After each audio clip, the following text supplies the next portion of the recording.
Oh, no. Oh, Lord. Oh, shit. Ain't nobody here. It's just me and you. Whoever the fuck you are. Greg. Oh, shit. Hey there. Welcome. Welcome, welcome, welcome, welcome, welcome, welcome, welcome. Start a poll. Hello. Have you liked and subscribed yet? Yes or no? I love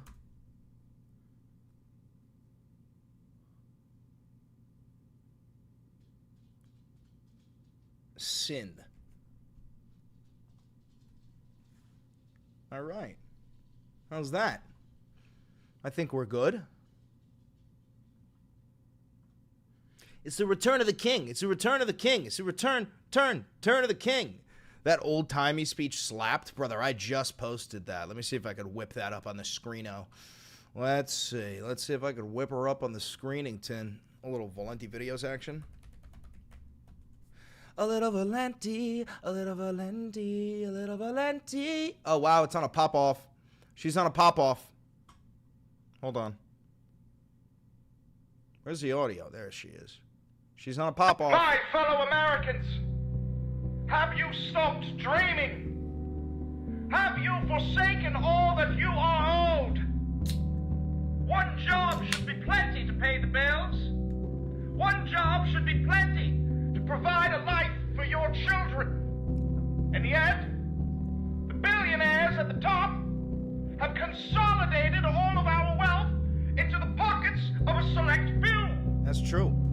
Who is this Now, guy? I can't have that, my fellow Americans. I simply cannot have that, and I believe that you cannot either. It is up to us, the working class. It is up to us, the proletariat, to decide how our future will look. I am tired of being bent over by the billionaires. I am tired of being told what is best for me. I am tired of being fucked. Gas. What a ball. So I propose to you, my fellow Americans, that we rise. Whether you be Republican or Democrat, conservative or liberal, we rise. For the men and women at the top no longer represent us. My fellow Americans, I have one message to give you. Fight. Brother, that's type shit that would get you arrested. Like, type shit where if I got, like, in trouble for making that, people would be like, okay, so wait, he's God. He's the prophet, then. Thank you for the $3, Brody, man. What's good, guys? And then I made one more. I made one more after this. Or before The this. Krusty Krab is unfair. Mr. Krabs is in there.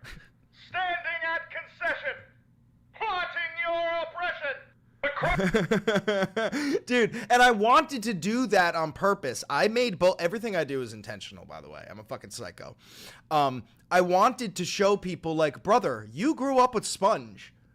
And it's SpongeBob, fucking commie king Sponge going on strike.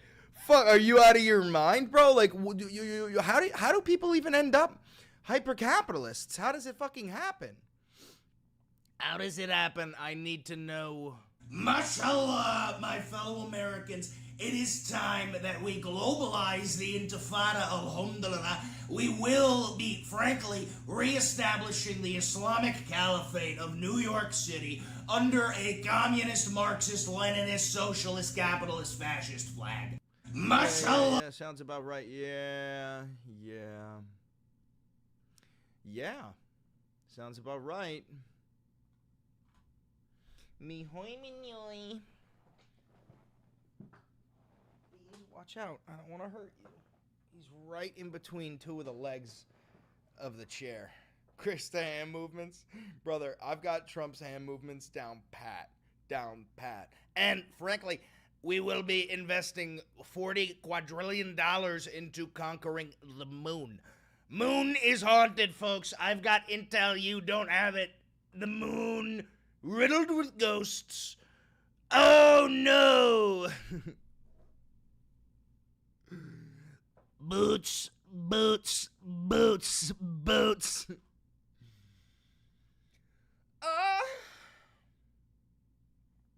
Shit. Shit. Shit. Shit. I don't know if you've noticed, but every time you debated a MAGA farmer refuted from Hamlito, the music starts playing. What? Hey, Chris, real talk. When do you think we're getting an American flag with Trump on it? Brother, we've had him. We've been had him. The fuck? We've been had him. So, how's the big, beautiful Bill doing? How's the big, beautiful Bill doing? How's the bill? Has it passed? No, it hasn't even passed yet. Senate's voting on it. All right.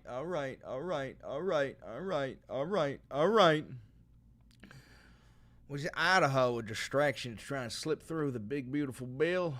I don't know. I mean, I don't think so. I think that's just an example. Dude, Idaho has always had a real problem with white supremacy. There was like a huge event. What was it? 20 years ago? 25 years ago? Idaho white supremacy building burns down. Year 2000. Let's see. Yeah, the Aryan Nation, which is a white supremacist, it's Nazi shit. The Aryan Nation compound in Hayden Lake, Idaho, which was the headquarters of a white supremacist organization, was burned down. So this, wait, hold on. This, I think, bred a lot. Wait a minute. When did the Aryan Nation burn down in Idaho?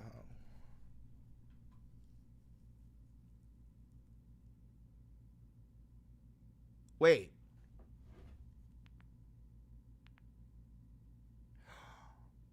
Oh, shit. Oh, shit. Yo, did we just solve it?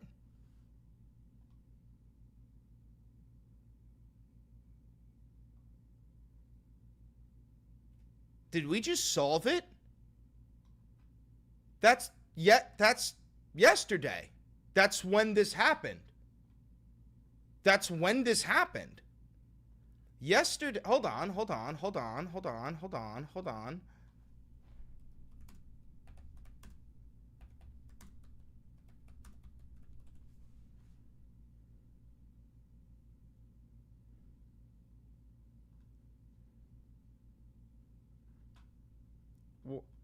Okay, hold on. Published June 29th. A gunman deliberately started a wildfire in a rugged mountain area of Idaho and then shot at the firefighters who responded. And this is June 29th, 2025. The former headquarters of the Aryan Nation in Idaho. Where was this? Where is this? Where did this happen?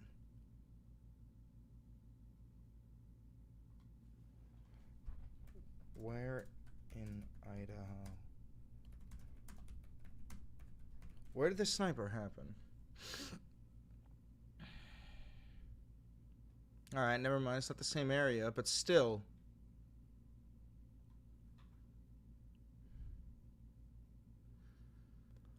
Do we know who the gunman is yet? Do we know who the gunman is? The suspect acted alone. Dead man still not identified.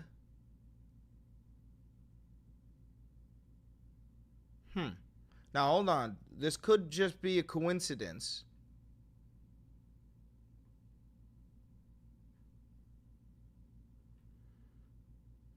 King Leeches goes, commie. There's an E at the end of commie, brother. Dude, this might be a coincidence, but it also might not be. The fact that it is an exact to-the-day anniversary of the Aryan Nation... Here's the thing. Look. The Aryan Nations, their headquarters, it was burned down as part of a fire training exercise, right? It was burned down. So, and then now there's a fire, and then they start shooting the fire. We need to know more. But if we find out that this guy was a fucking white supremacist, I'm gonna say that's like a terrorist attack, bro.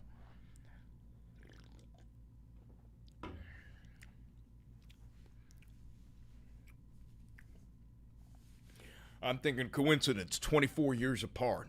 But 24 times 2, that's 44. 44 plus 2, because there's 2 numbers, that's 46.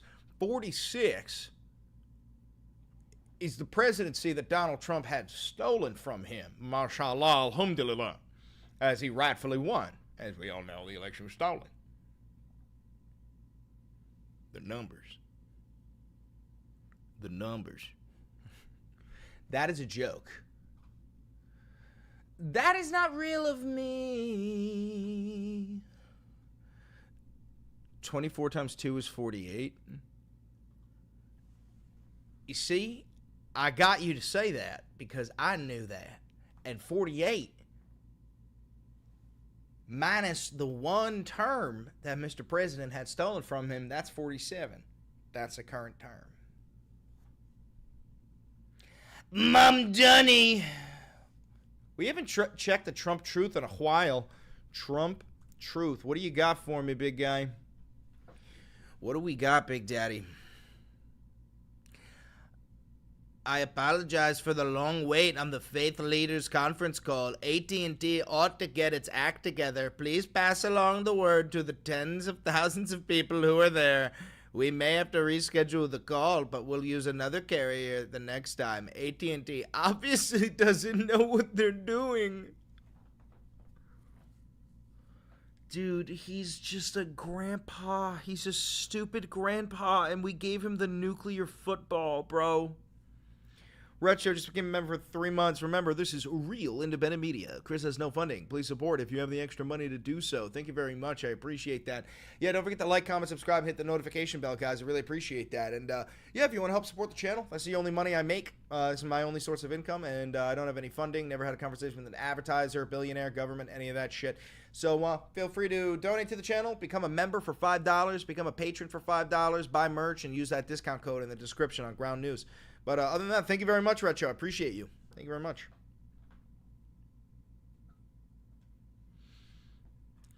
I'm doing a major conference call with faith leaders from all over the country, and AT&T is totally unable to make their equipment work properly. This is the second time it's happened. If the boss of AT&T, whoever that may be, could get involved, it would be good. There are tens of thousands of people on the line.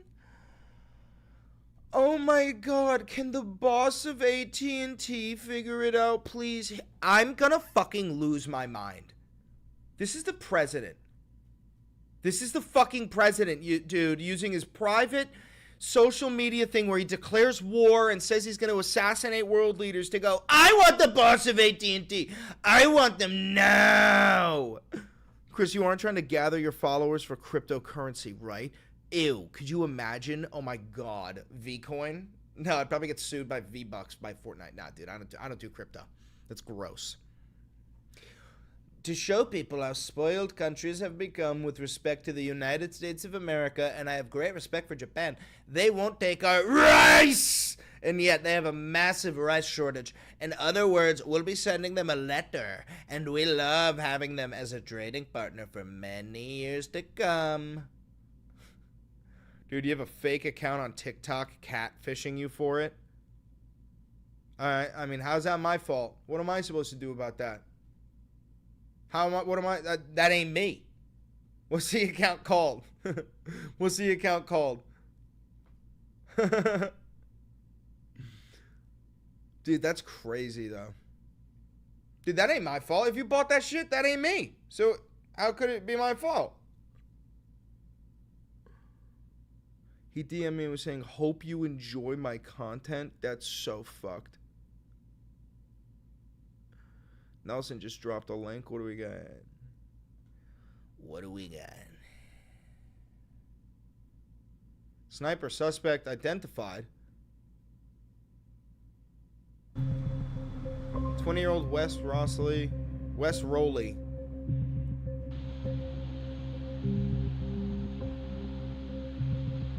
This was a total ambush. These firefighters did not have a chance.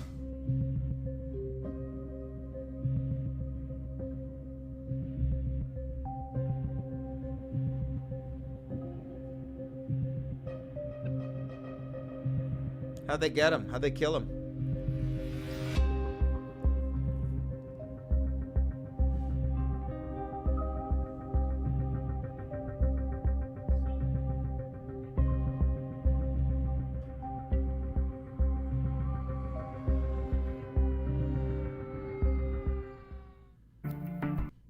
It's valentivideos.aalt. Let's see. Do you mind taking your time? Excuse me? valentivideos.aalt. This? What? That ain't even me.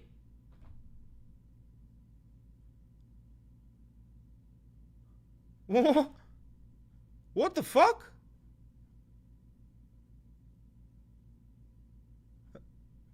Dude, that's fucking crazy. Yo, can all of you go report this, please? Can all of you go report that?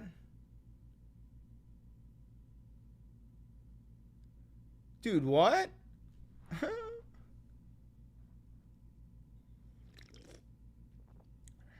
Just make sure you don't report my actual fucking account, you bastards.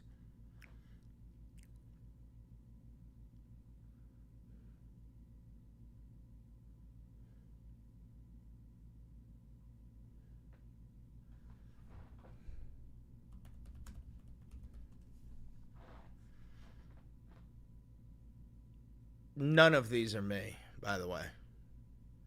Not a single one of these are me. That is fucking insane.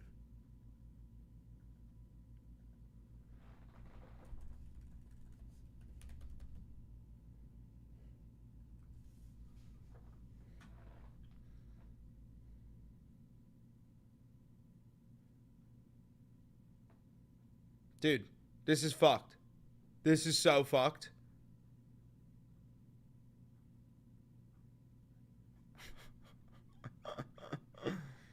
Oh, shit.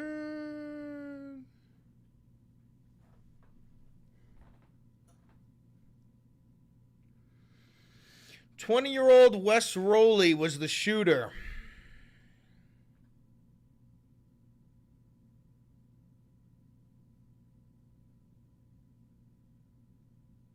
Do we know anything about the shooter? Who is he? Let's see.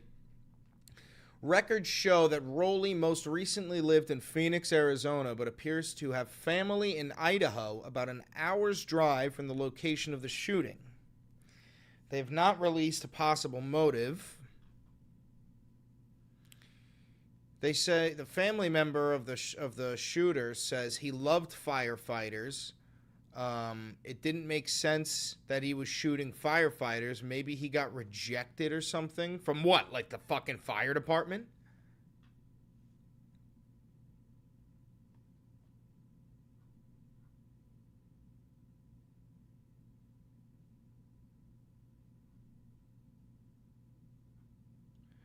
That's fucking nuts. 2 firefighters died. And a third one is like fighting for his life in the hospital.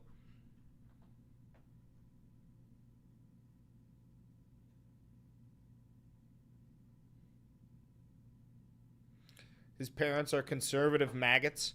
Yeah, but that doesn't mean much because, like, fucking everybody, there's 80 million of those fuckers. So, like, it doesn't mean much, you know?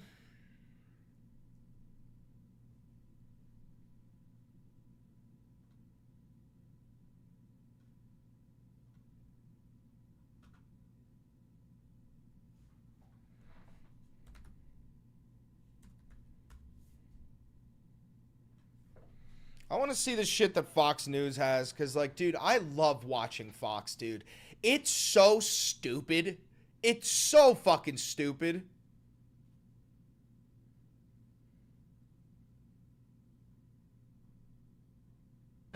Mary.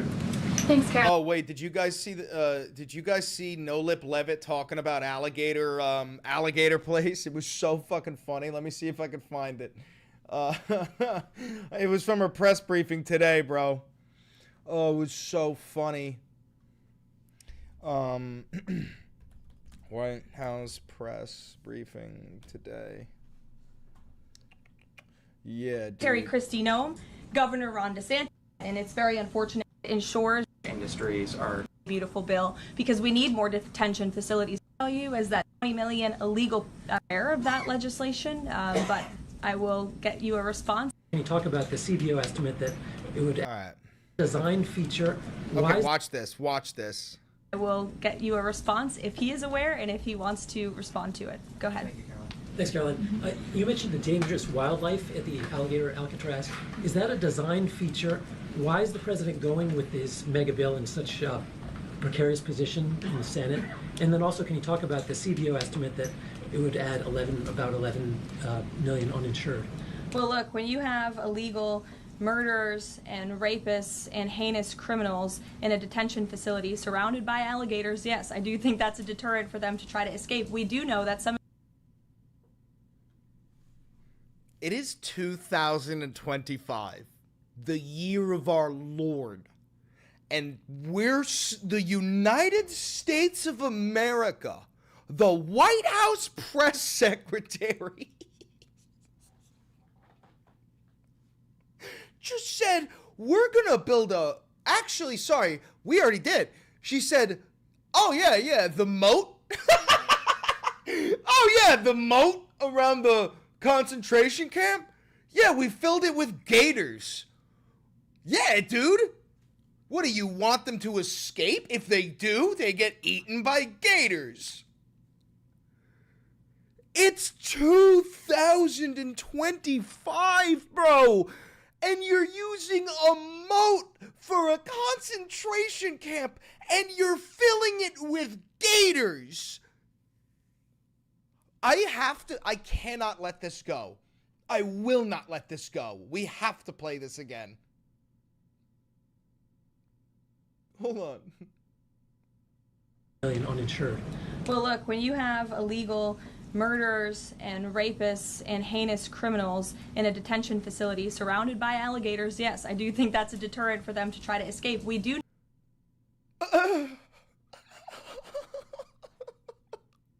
Is he Dr. Doom? Is he Dr. Evil? What the fuck are we talking about right now?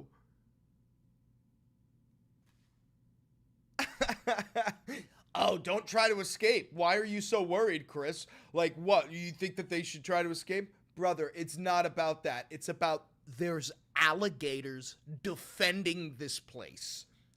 What the fuck are we doing? Oh, shit. I mean, I laugh because I can't even cry, man. This is the stupidest shit ever. And then, all right, get this, guys. There is an app that allows you to track ICE. It allows you to know if ICE is like in your area, right? Totally legal app because guess what? ICE are public servants.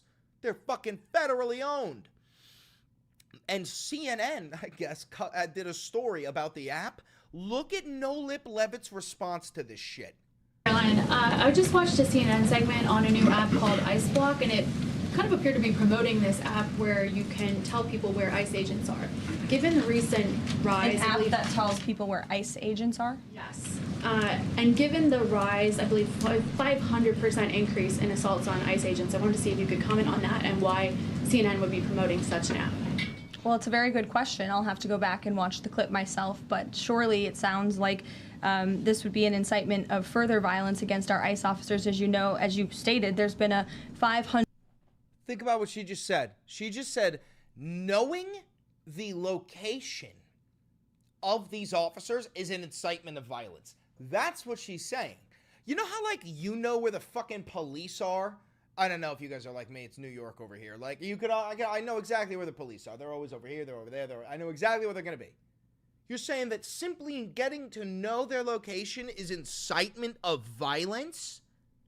100% increase in violence against ICE agents, law enforcement officers across the country who are just simply trying to do their jobs and remove public safety threats from our communities. And that's something we as Americans, including journalists at CNN who live in many of these cities where illegal aliens are hiding and were let in from the previous administration, should be very grateful for. So we haven't seen the clip. We'll take a look at it, but certainly it's unacceptable that a major network would promote such an app that is encouraging violence against law enforcement officers who are trying to keep our country safe.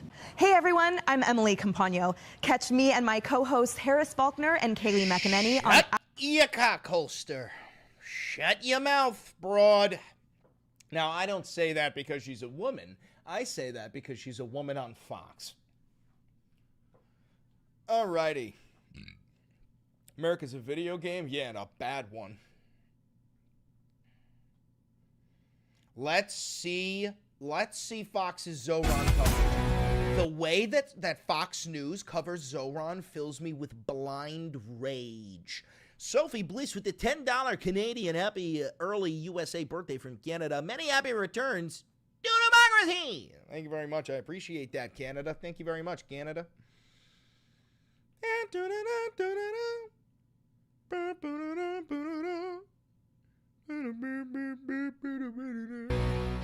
Minnesota facing a federal lawsuit for providing more than $380,000 in free and reduced college tuition to illegal immigrants, a benefit that the DOJ argues is being denied to American citizens. So let's bring in Fox News contributor Jason Chaffetz. Thank you so much for coming on with us. Thank you. Let's put up on the screen the benefits for these undocumented citizens in this state. Oh, wait, hold on. Let me go back. I wasn't paying attention because I was posting an ad. Federal lawsuit for providing. Here we go.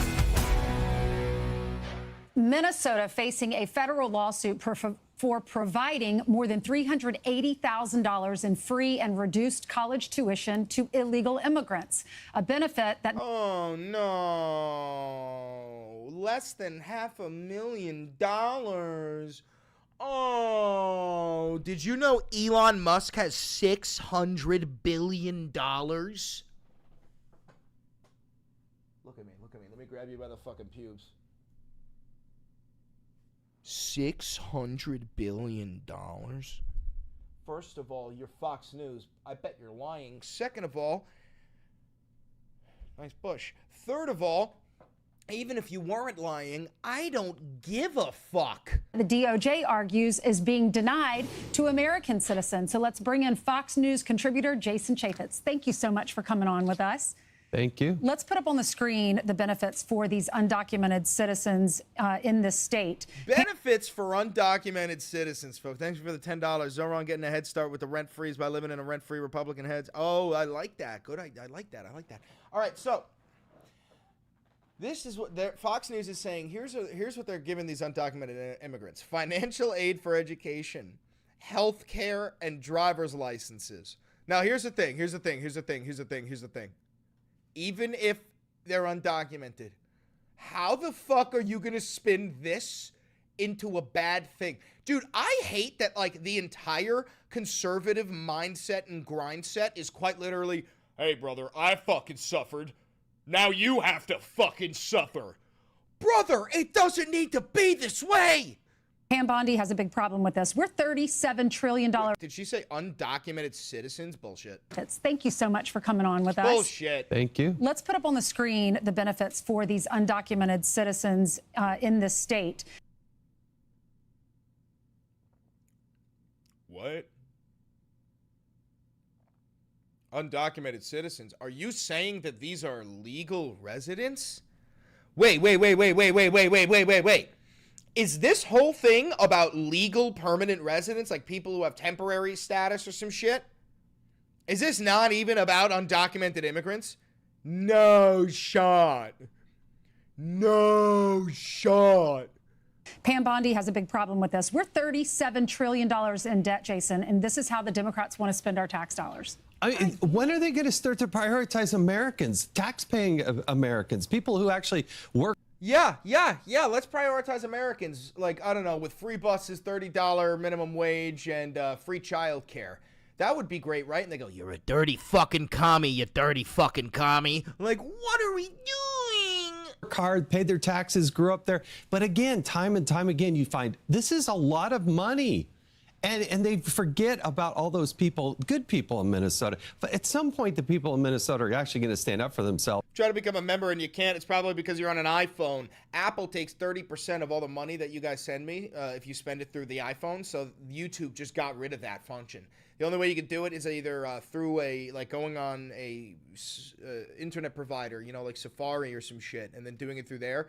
Somebody can drop you a link. And say, enough of this. Right. The craziness has to stop. Is it fair to say that the Democrats want to put illegals first and Americans second? Yeah. Or last? I mean, they do it in terms of police and police support. They do it in terms of, pushing them back. They do it in terms of their dollars. And you're struggling. You're trying to get your kid into college, and you see somebody else who's here. College, brother? What are you, some sort of gay, liberal, Marxist, Democrat fucking piece of shit? Legally, and they get all these benefits, and you don't. It's just morally and fundamentally wrong. One of the reasons why they might have lost the election in November. Remember, Kamala supported sex change operations for illegals and for convicts. I just never see him get fired up. What the fuck are you talking about? Dude, could you imagine being fucking 12 Budweisers deep? You just had a fucking TV dinner and finished beating your wife, and you're chain smoking Marlboro Reds, and they go, "Yeah, no, she's right, brother. I do remember when Kamala Harris said that she would use federal money in order to give illegal immigrants transgender surgery."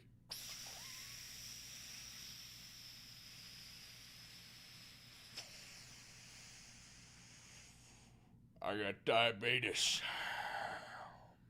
Like, verbatim, bro. That's how it's operating. And meanwhile, he's going, "Hey, sweetheart, when you're done icing your black eye, go get my disability check from the fucking mailbox." Meanwhile, just fucked a prostitute and had to give her an abortion.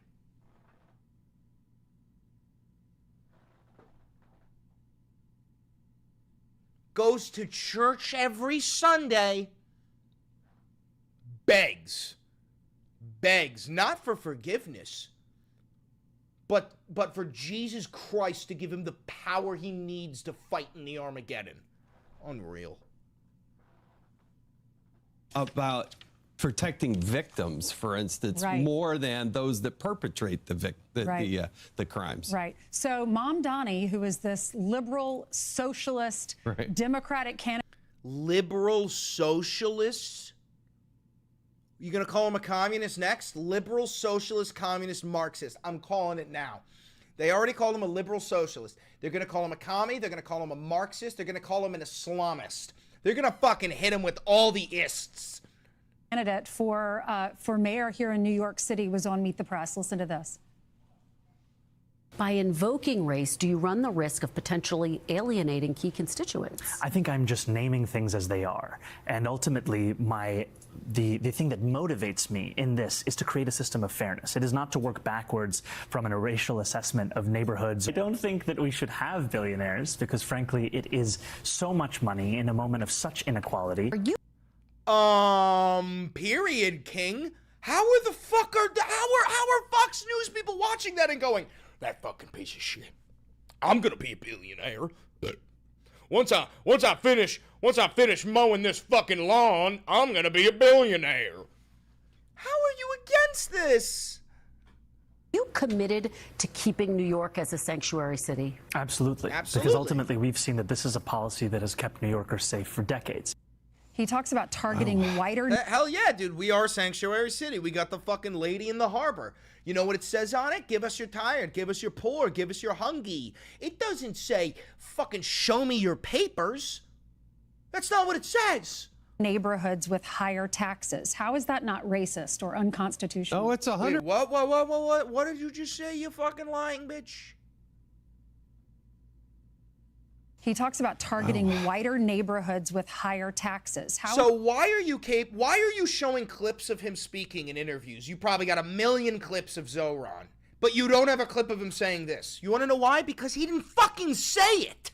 Is that not racist or unconstitutional? Oh, it's 100% racist, and he's anti-capitalism. He doesn't like our system. Fucking period. Period. Anti-capitalist, period. System of government. He wants to get rid of that. And let's have government-run grocery stores, you know. Five government-run grocery stores that are non-profit, state-owned. Motherfuckers, I don't know how many of you have been to New York City, but let's take a guess. Please guess how many grocery stores there are in New York City.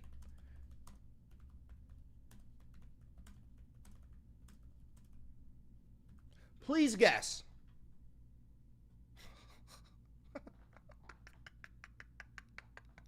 Please guess.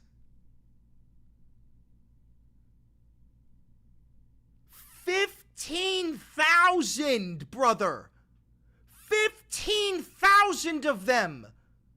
We're talking about 5.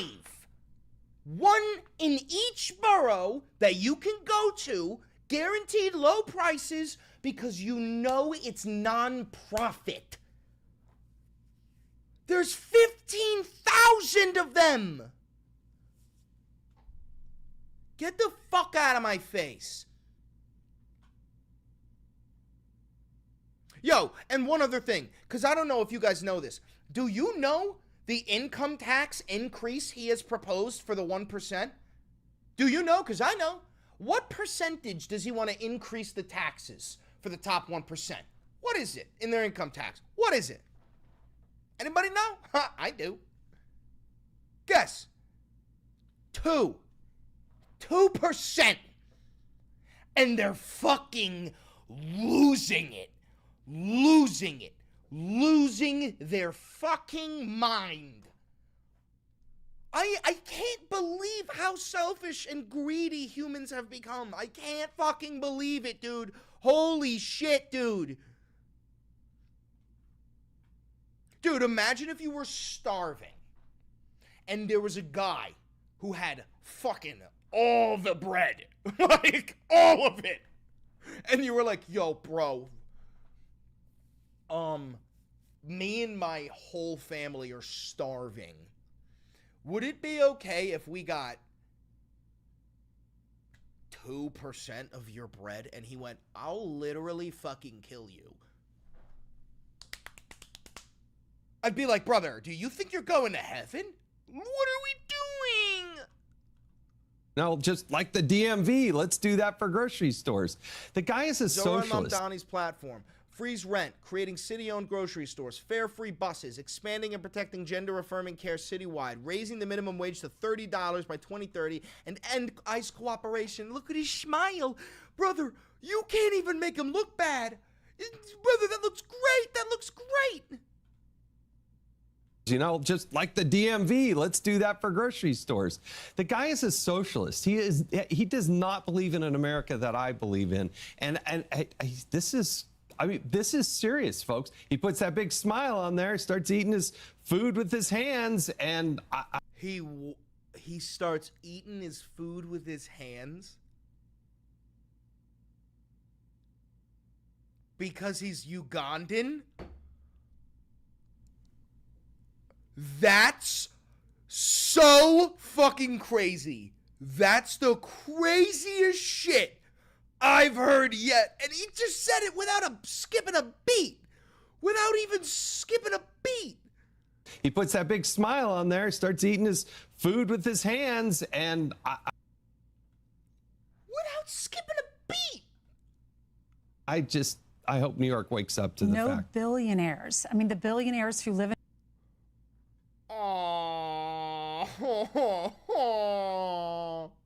in New York City. Wealth redistribution. Yes, but they pay the majority of New York City taxes. They're all going to leave in droves. More of them will leave. They are in droves. How many fucking billionaires do you think there are, bitch? Are you out of your fucking mind? And also, you think they're going to leave the most important city on the planet? Are you out of your fucking mind for a 2% increase in their fucking taxes? already have started, and They there are have. going to be more of them leaving. The Yes. mayor of Boca on the front cover of the New York Post this morning is saying, come on down to Boca. We won't tax your business. We don't have a state tax. All right, tell us about your new book. It's coming out tomorrow. Yes, it's called They're Coming. Fuck your book, you fucking piece of shit shill. Fuck your book. Unbelievable. What is this? Whew, if that commercial break talk about this is any indication, it's about to get spicy. Democratic Socialist and New York City mayoral candidate Zoran Mamdani is refusing to condemn the phrase globalize the intifada.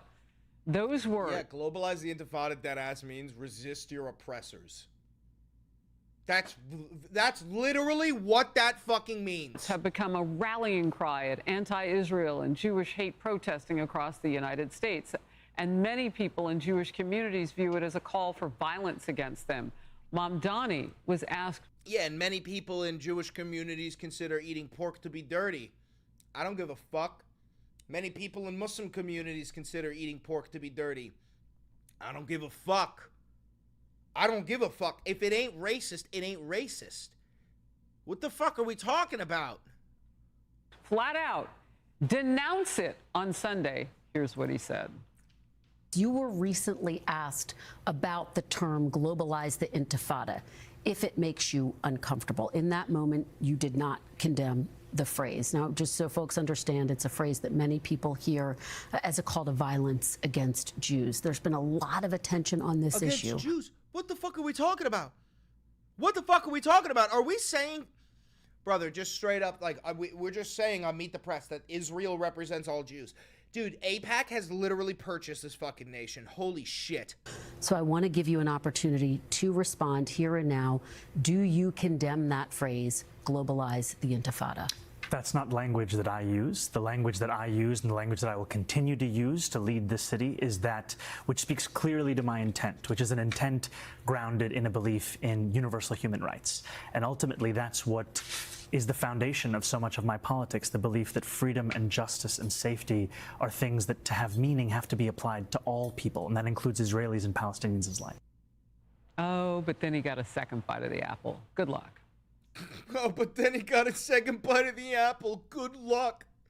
Who the fuck is writing up for their Just so you know, I've been in these types of shit. I've been in this sort. She's reading a teleprompter. Okay? There's no fucking shot. She just came up with that. But do you actually condemn it? I think that's the question and the outstanding issue that a number of people, both of the Jewish faith and beyond, have.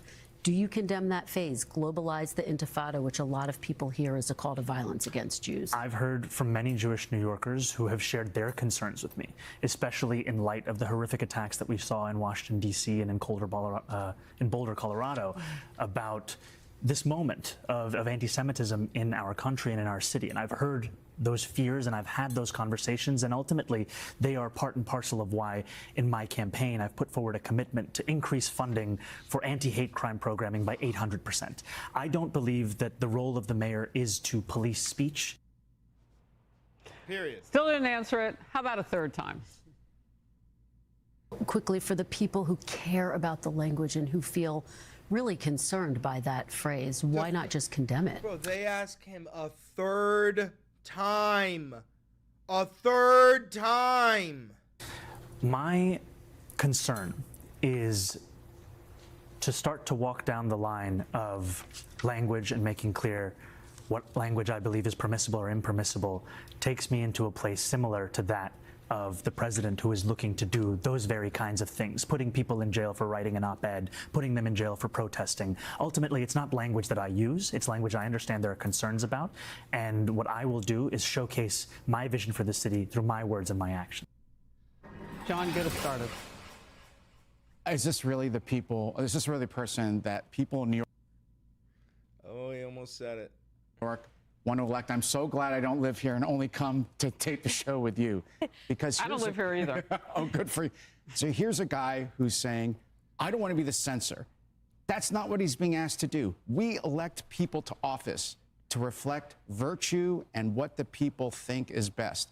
That's why we ask politicians to condemn. Let's see what the Google AI says about globalize the intifada. What does globalize the intifada mean? Globalize the intifada is a phrase used by pro-Palestinian activists that calls for international support and action for Palestinian resistance against Israel. The term intifada itself means to rise up or shake off in Arabic, referring to Palestinian uprisings or rebellions against Israeli control. Okay. Period. Yeah, globalize the fucking intifada, baby. Globalize the intifada. Hell yeah. Hell fucking yeah. Fucking 45 Mossad agents just joined the chat.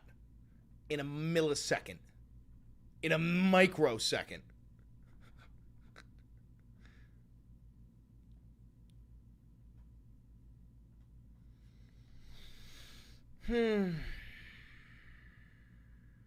Doland is shitting. Doland is pooping. Doland is pooping. A red alert, red alert, red alert. Doland is pooping. Doland is pooping. Let's see. 1, 2, 3, 4, 5. 5 truths in less than 5 minutes. Doland is on the shitter. Hundo P. Oh, this is going to suck, guys. Watching this is going to suck. Shooting firefighters. That's why we asked him to condemn. I hope he would condemn the intifada itself. You don't have to globalize it. You would condemn the intifada? Condemn Palestinians rising up against their fucking oppressors, bro? What are we talking about?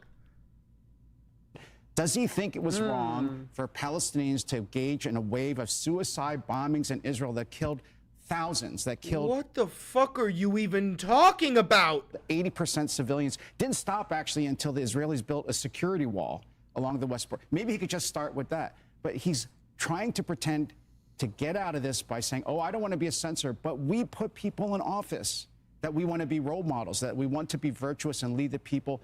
Is this the way he's going to lead New Yorkers, is to say, I can get out of this, but meanwhile, I'm going to seize power and impose Marxist policies by taxing communities. I told you they'd call him a Marxist. They already called him a liberal socialist, and now they've already called him a Marxist. Because that's where white people live or rich people live and redistribute. That's where white people live or rich people? Brother, you're saying the quiet part out loud. So, oh my God, I know what fucking happened. I guarantee you Zoran has said he wants to increase the taxes of wealthier neighborhoods, period. Absolutely. And these motherfuckers are going, but the white people. You're being directed to get the white people. And give lots of free things to everybody else. He's really a Marxist and a socialist. Yes, he's a socialist.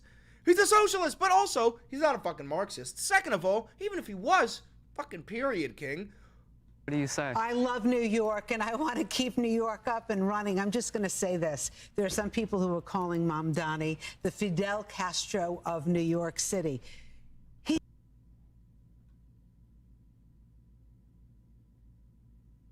I'm going to fucking tweak.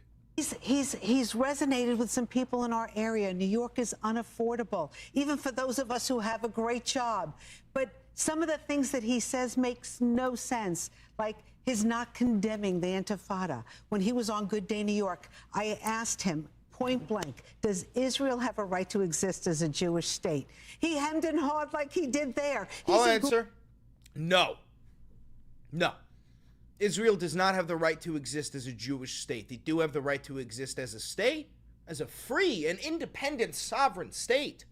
But no nation on this planet has the right to exist as a specific religious ethno-state that will give preferential treatment to the people of one religion over the other. That's the question you're asking. You're not asking if Israel has the right to exist. Ask me that. Yes, they have the right to exist. The right to exist as a Jewish state? No. No. Riot Park just became a loyalist. Thank you very much, Riot. I appreciate you. Great wordsmith. But eventually, he's going to have to pay the price for some of his he's gone on X and has been very, very direct on how he feels about Israel and the Jewish state and all that stuff. And, you know, I think... On Israel and the Jewish state? Israel is the Jewish state. I don't even think these people know what the fuck they're talking about. I think they just get like their monthly check from AIPAC and they just refuse to criticize Israel. Hopefully, New Yorkers will wake up and see and really look over this. So I watched that interview and others where he was asked that question. One of the things that Mamdani has said is that the Jewish state does not have a right to exist. Israel does, but it must be something different that includes everybody. So what do you do with all the Jewish people in the Jewish state?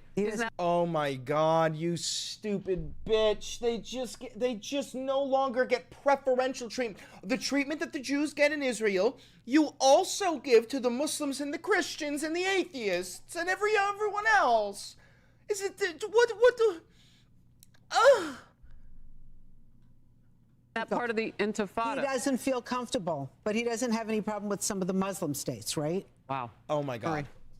Yeah, oh my God. Here's why I think this is an interesting look into his campaign. He was unknown as of 6 months or a year ago, right? He is a new candidate who has tapped into energy and concerns about cost of living, things that you mentioned. He has repeatedly said he abhors anti-Semitism.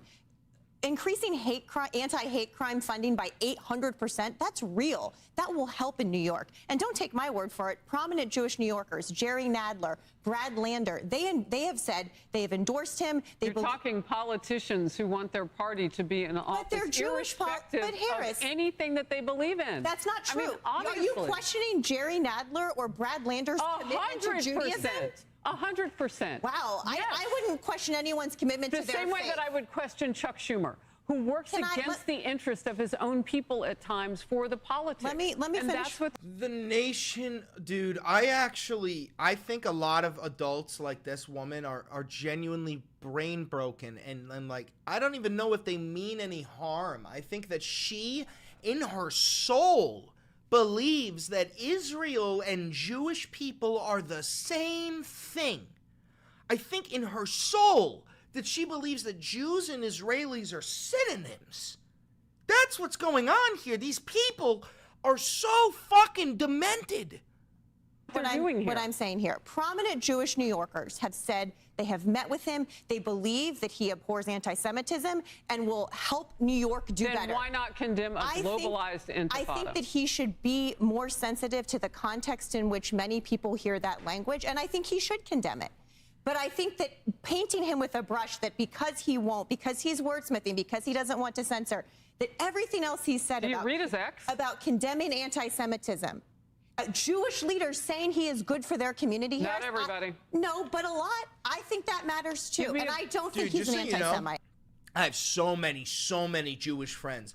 They all fucking love Zoran. Not only do they love him, they have said that they will feel safer under Zoran's leadership. Reason being is that this increasing rise in anti-Semitism, which is happening, the rise in anti-Semitism is not due to the fucking pro-Palestinians. The rise in anti-Semitism is due to Israel's genocidal actions giving way to the Nazis who have lived under rocks this whole time to come out from beneath their rocks and spew Nazi anti-Semitic rhetoric beneath the guise of being anti-Israeli. That's what this is. The more crimes Israel commits, the more people can spew Nazi shit without being accused of being a Nazi. That's what this is. I don't see 3 people being a lot, but we can get back into it another time. Well, the number of Jewish New Yorkers who voted for him in the primary was not small. Maybe 1 in 5, 2 in 5 Jewish New Yorkers. We're still getting data here. That's not a small number of Jews. I don't think you should discount their feelings on this either. I'm not discounting their feelings. They're voters. They can vote in their interest or not. I would say this. If they're really concerned, Emily, about affordability in the city, why did they live for the last 4 years with no protest against all the illegal aliens that came in and soaked up more than $1 billion each year, plus while Biden was in office, while they had Democrats in majority here? What a great question. Look, I'll just be candid. I find this person frightening. I find him blatantly anti-Semitic. I find it horrifying that he won't condemn the Holocaust. That he won't. What? Of course he would condemn the What the fuck? Dude, he should sue her for that. That is insane. That is the craziest accusation you could make off the fucking rip. Holy fuck. Frightening.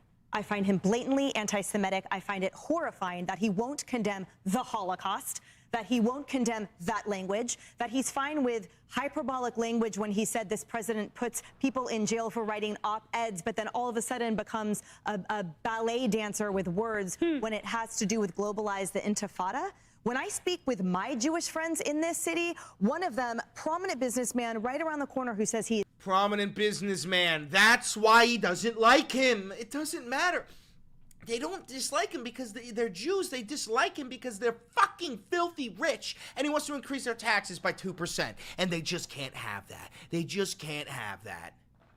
He is angry and scared, and he feels abandoned by any Jewish person that voted for him. He feels abandoned, he said, by his neighbors and his friends, and he is horrified at the thought of this person actually potentially being the mayor here. And he says, I don't feel safe raising my children here. And what most is most abhorrent to me is the notion that in response to that question, that individual would say, that's why we're raising funding 800%.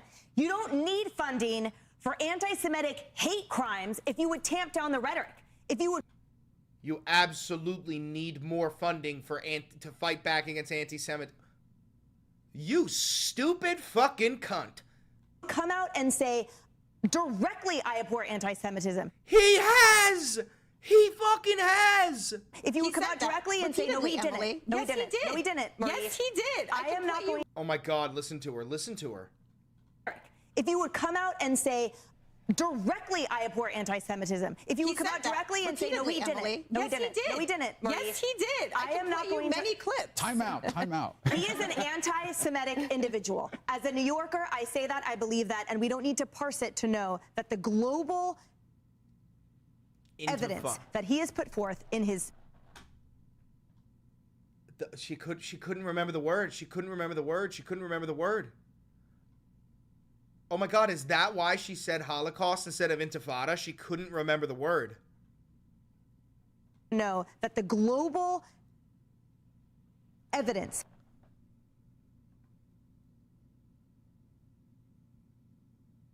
That's why she said Holocaust, bro. Yo, sue her shit, dog. Sue her shit. That he has put forth in his, what he has said, what he has done, and what he hasn't done is very clear. And that, to me, trumps all of those socialist agendas that, by the way, only the Upper East Side voted for. So when you talk about what do you mean? He got the majority vote in every single borough. What the fuck? Or not the majority. He got the most votes because it's ranked choice voting. What are you talking about? Also, dude, New York City fucking shouts out, we are gas, bro. We've got ranked choice voting.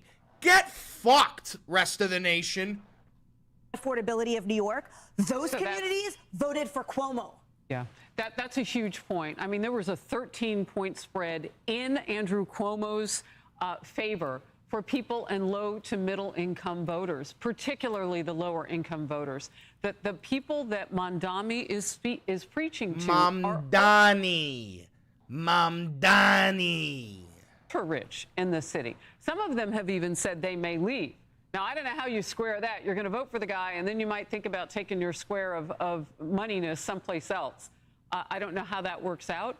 But you're talking about affordability, and you bring it up, Emily. How can you have that conversation, but the people who would benefit from more affordability didn't vote for you? What do they see about you that they don't like? What about all the anti-Muslim hate that has been spewed at him? We should also condemn that. The horrible things. We condemn it. Let me step in on that. Did you see the video from over the weekend? Those are people who had gone to support him at his rally.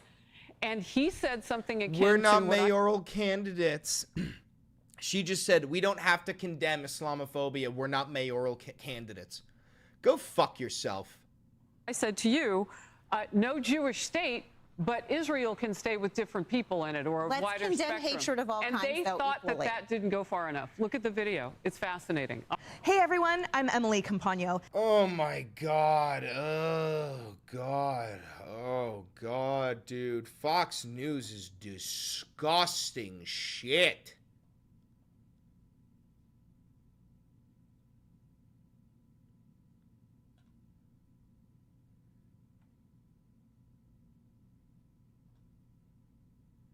The Democrats are doubling down on craziness and radical policies that are undermining the very fabric of our country. Just look at the Democrat nominee for New York City Mayor, Zohran Mamdani.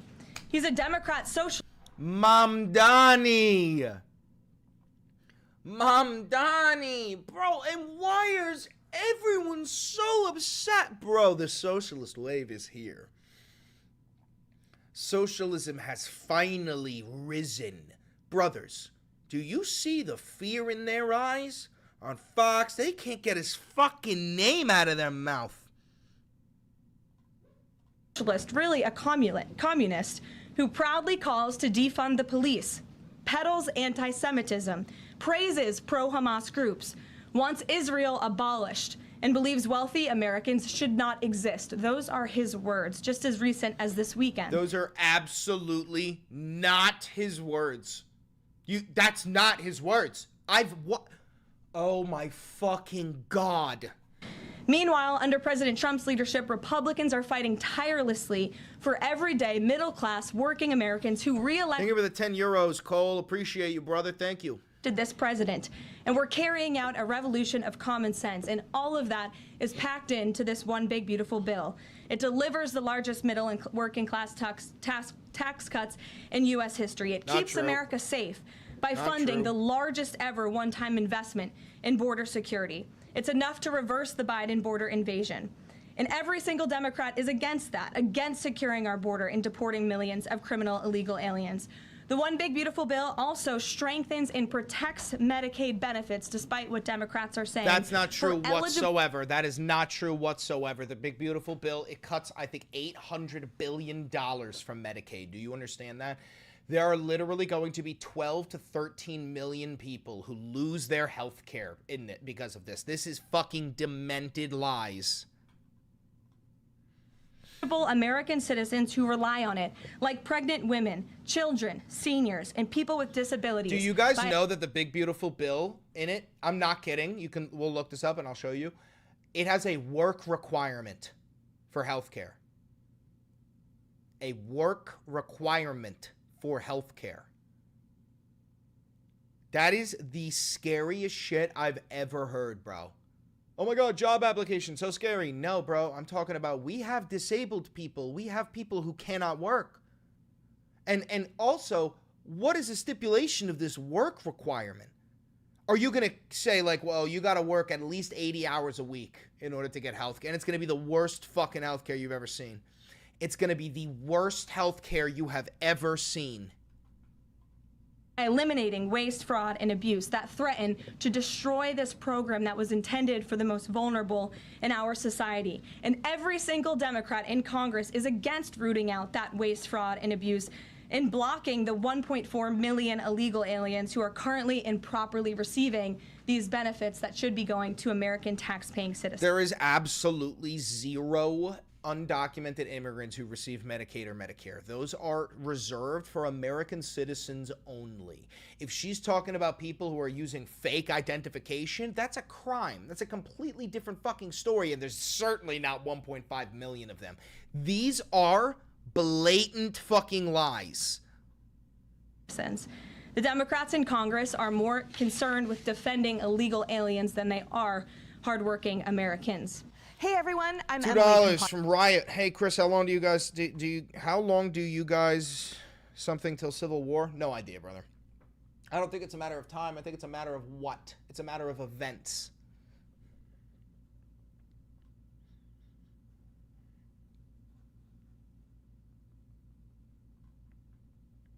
There are reports of a 75-year-old Cuban national who died in ICE custody. He had lived in the United States for 60 years.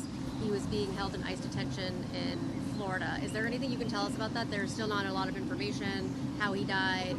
I'm unaware of that. I'm not aware of that. Okay. I mean, people die in ICE custody. People die in county jails. People die in state prisons. I mean, if you look at, when I was ICE director and we drilled down that, the question should be how many lives does ICE save? Because that's an insane answer. That is an insane answer. That's out of this world.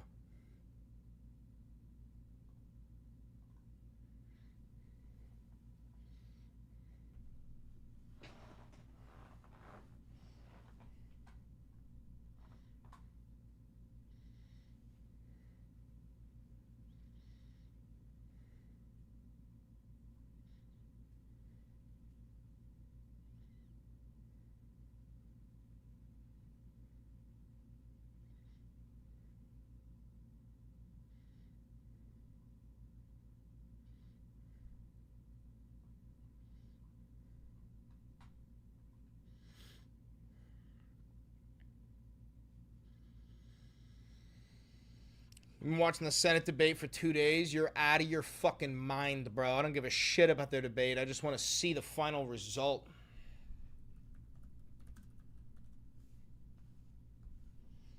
Any major things happen while you were away? 200 billion dead. Dead.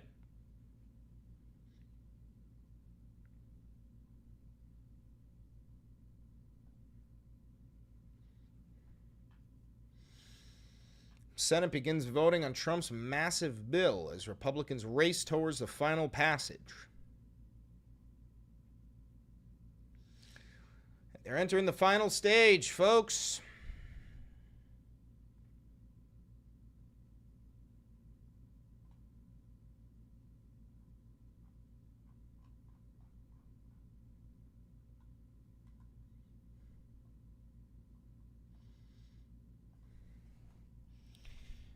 Let's see.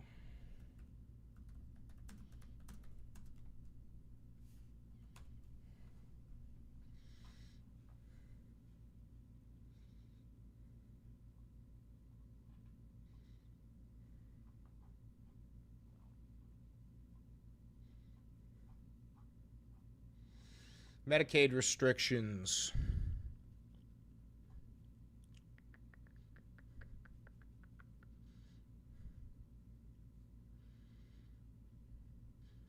So no coverage for undocumented immigrants, banning Medicaid from covering gender transition services. Lower provider tax from 6 to 3.5.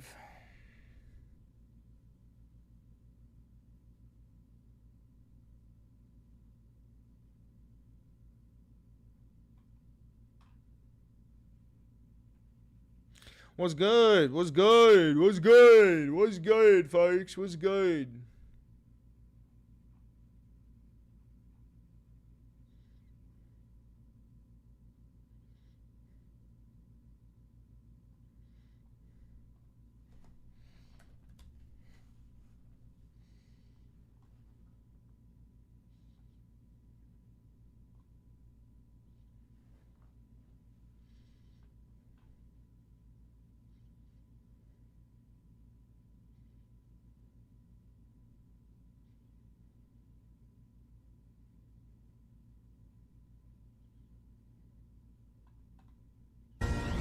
The Tax Cuts and Jobs Act was one of the most successful economic policy pieces of legislation in history. This is about extending that tax relief so the same people that benefited from it back in 2017 and for the last 8 years don't end up having a colossal, massive tax increase hitting them in the face come January 1. So there's the Majority Leader, John Thune, kind of a closing argument. Senate floor a bit earlier, laying out the stakes for the big and beautiful bill now being debated. The Senate is in a marathon voting session as lawmakers propose amendments, and the White House keeping a very close eye on this. National Economic Council Director Kevin Hass is with me now from the North Lawn. Thanks for coming on, sir, and good morning to you. The vote-a-rama means you can put up whatever you want there, and it takes 10 minutes to close out that vote, and I don't know, maybe they'll be there at 10:31 tonight. Question to you. There have been some critics, a few Republicans, I would say, but mostly Democrats, because you're not going to get a single Democrat to vote in the House and Senate for this. I do not believe. Maybe I'm wrong. What does America get from the big, beautiful bill? Nothing. Right. What America gets for the big, beautiful bill is border security, national security, an extra $10,000 in the pocket of the typical American family, no tax on overtime, no tax on tips. We've got 90 million American workers that are hourly workers that are going to see that extra overtime that they're getting paid go straight into their pockets. And all of this is going to happen if we pass the bill. If we don't pass the bill, the Council of Economic Advisors here at the White House has said that it's going to cause GDP to drop 4%, one of the biggest recessions in history because of a massive tax hike. And honestly, that's why this bill is going to pass. I've got a few Senate staffers on my team that did a little.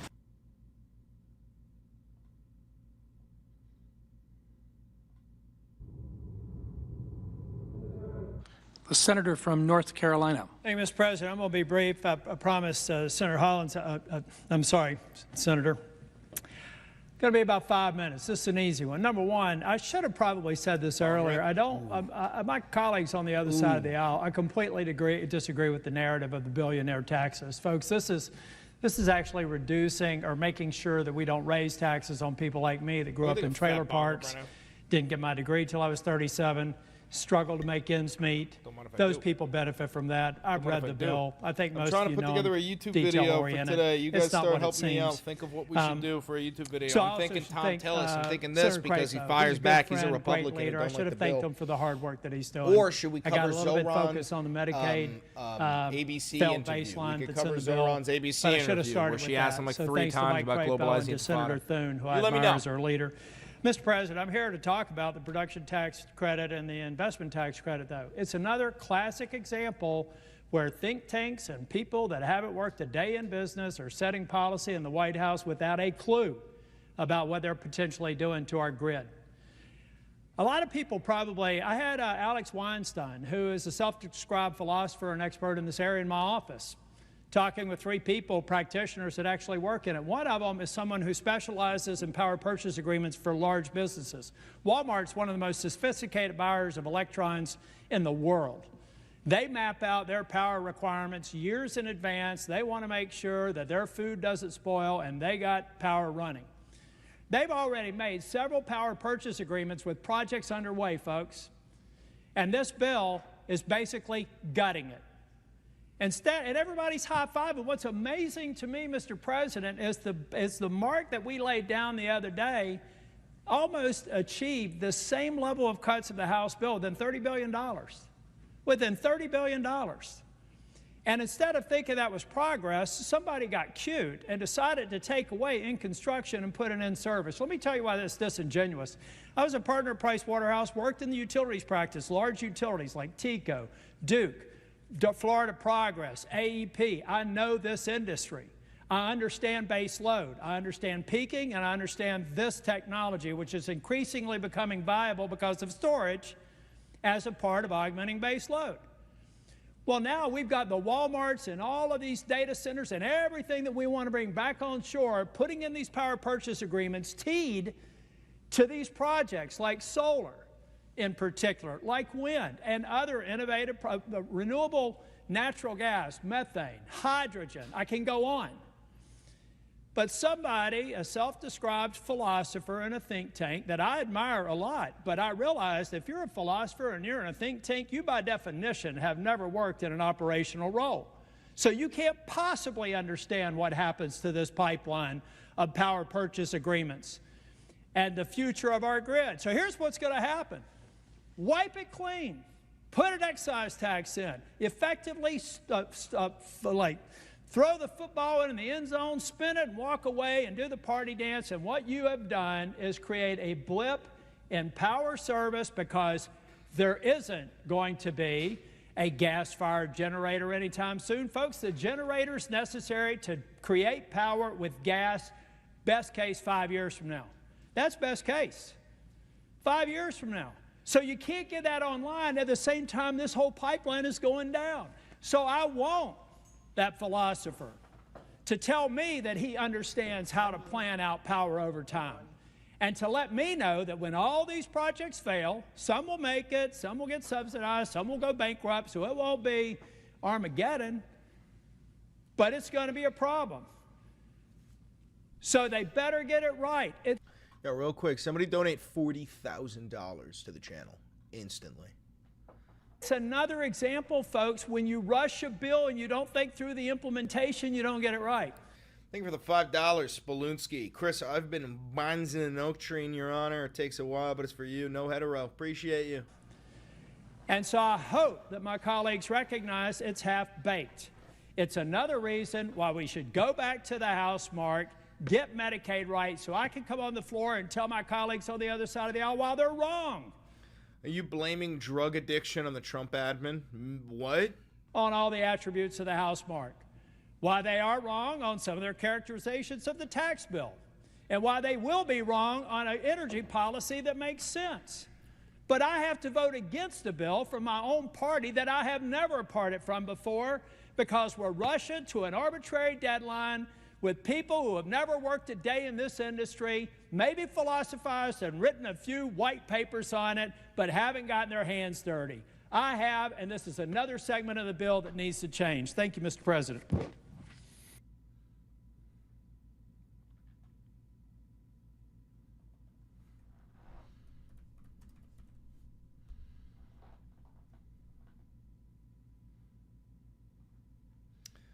What interview was he on? Zoran interview. What was it? Good Morning America or some shit?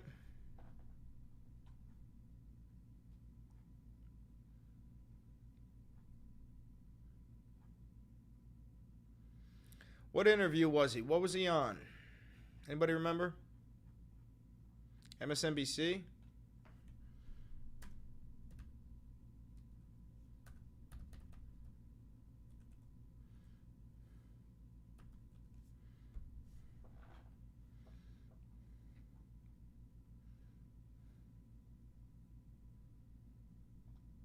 This is election that went against. Welcome back. A stunning political upset this week in the race to lead America's biggest city. 33-year-old Democratic Socialist and New York State Assemblyman Zoran Mamdani is poised to win. You are a self-described Democratic Socialist. Do you think that billionaires have a right to exist? I don't think that we should have billionaires. Do I see him as an enemy of America? Yeah. What he's saying? You're damn right I do. I think he's going to destroy New York City. This guy becomes mayor, the city is gone. Deeply bigoted, and that's what Rudy Giuliani was. Bigoted nonsense, total trash. You ignore every lie he just said. I'd like to say Rudy Giuliani's been listening and actually didn't really want to leave us, so we've got Rudy back. Rudy, welcome back. Almost. Okay, hold on. I might record this. Oh wait, there we go. What's up? Rudy Giuliani's back. The fucking New York Nosferatu has risen, and I guess he just went on like some insanely Islamophobic rant on Piers Morgan and then ended up debating Cenk Uygur, which is funny because Cenk has sort of like abandoned ship in terms of the left. He's like weirdly switching sides and is happy that Trump is the president. It's insane. We're going to watch this. I haven't watched the entire thing. I've just watched a small clip of it, but we're going to check it out together. It's going to be a lighthearted episode. This is also all about Zoran Mamdani, our, humble and future supreme leader of the New York Caliphate. Alhamdulillah, we shall restore the Ummah. Ifti halwa, inti halwa, mashallah, mashallah, mashallah, inshallah, my brothers. Call that cultural appropriation. I'm a New Yorker. So don't forget to like, comment, subscribe, and hit the notification bell. It costs you nothing, and it helps me immensely. Other than that, let's just dive right in. Oh, and support the channel financially. This is real independent media. I have no funding. 8 months on from the presidential election, and it's still unclear who is leading the Democrats and whether they'll campaign from the center, the left, or the very, very left. Well, Zoran Mamdani may offer a clue. He's a charismatic Muslim socialist who doesn't believe billionaires should exist, and he just won a stunning victory in the Democratic primary from there. I don't believe billionaires should exist either. Drop a comment down below if you think billionaires should exist. Please tell me down below. New York City, the biggest in the United States. Some of his policies are already raising eyebrows. We went on your website and realized there's a policy proposal that says your plan, and I'm going to quote it for folks, is to shift the tax burden from overtaxed homeowners in the outer boroughs to more expensive homes in richer and whiter neighborhoods. Explain why you are bringing race into your tax proposal. That is just a description of what we see right now. It's not driven by race. It's more of an assessment of what neighborhoods are being undertaxed versus overtaxed. Are we going to pretend like the wealthier neighborhoods are not predominantly white? Are we just going to pretend like that's not the fucking situation at hand? Because in New York it is. I'm pretty sure nation fucking wide it is. Well, the backlash has been swift and in some cases, let's face it, racist. Congressman Andy Ogles called him Little Muhammad, while Nancy Mace accused voters of, quotes, forgetting 9/11, close quotes. Marjorie Taylor Greene posted a picture of a Statue of Liberty in a...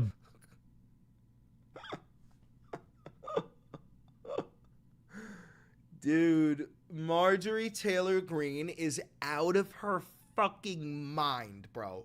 That is nuts. Burka before later praising him in an interview with Tucker Carlson. That guy was the only person in the New York City mayor's debate to say he wanted to focus on New York City. All the candidates were asked, if you could visit a foreign country, what would it be? And they, of course, all had an answer. I think most said Israel. Great. And he said, I wouldn't go anywhere. I'd stay in New York. And like, if I want to meet Jewish constituents, I'd go to their synagogues, their homes or whatever, but I'd be here in New York because that's what I'm doing. I'm running New York. That's my job. Well, he gave the right answer. He gave the right answer. Yeah. Well, Mayor Eric Adams, who was elected as a Democrat but is running as an independent, accuses Mamdani of, quotes, embracing Hamas, close quotes. What's most revealing, though, is the icy reception from serving senior Democrats, including the current House leader and the New York governor. Let's start with the big news, God, I Leader Jeff. Fucking hate Hakeem Jeffries, bro. He is such a phony. He is such a fucking phony. Out of your hometown. Mamdani won a big victory. Have you endorsed him yet? I have not. And frankly, stylistically, and I'm not a socialist, and I have not. I don't associate myself with what he has said about the Jewish people. Will you support his candidacy and will you back him?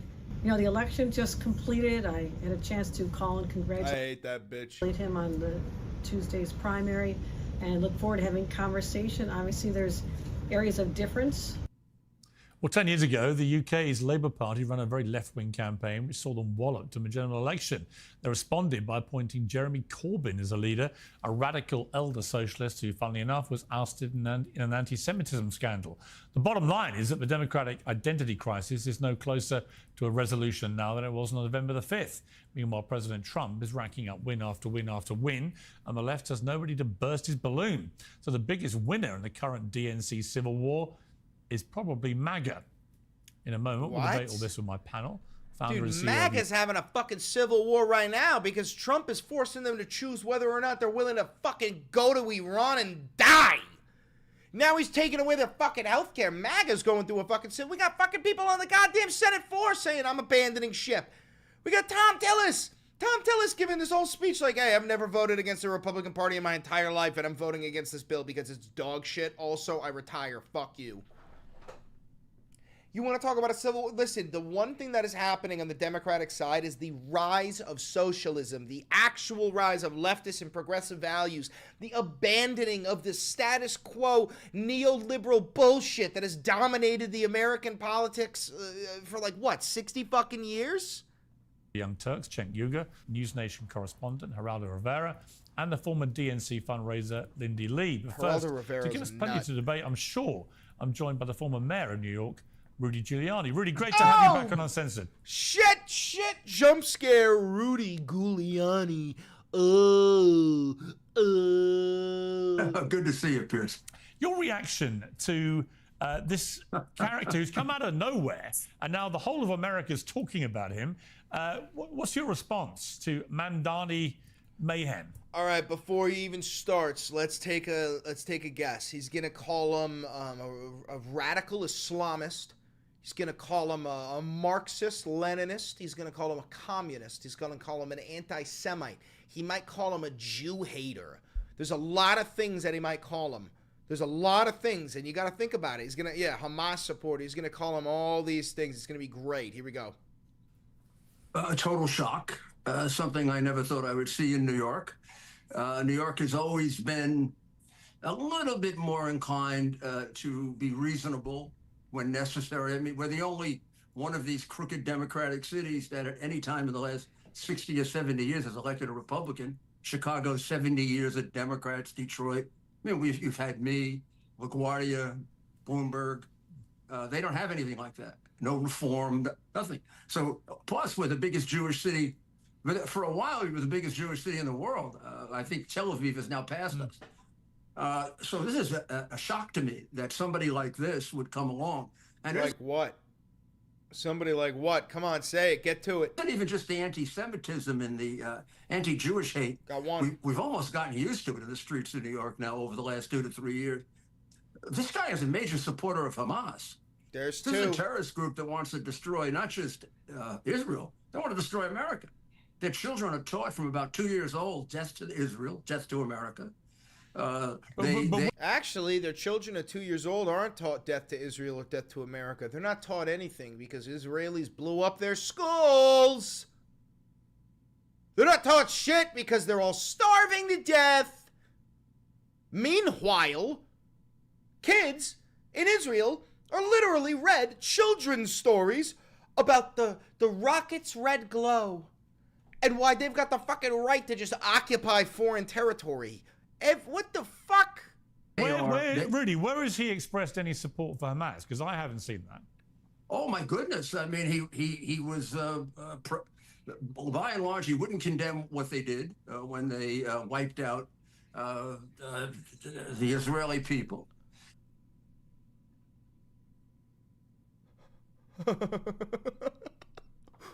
What? When they what? What are you talking about? He has refused to condemn them.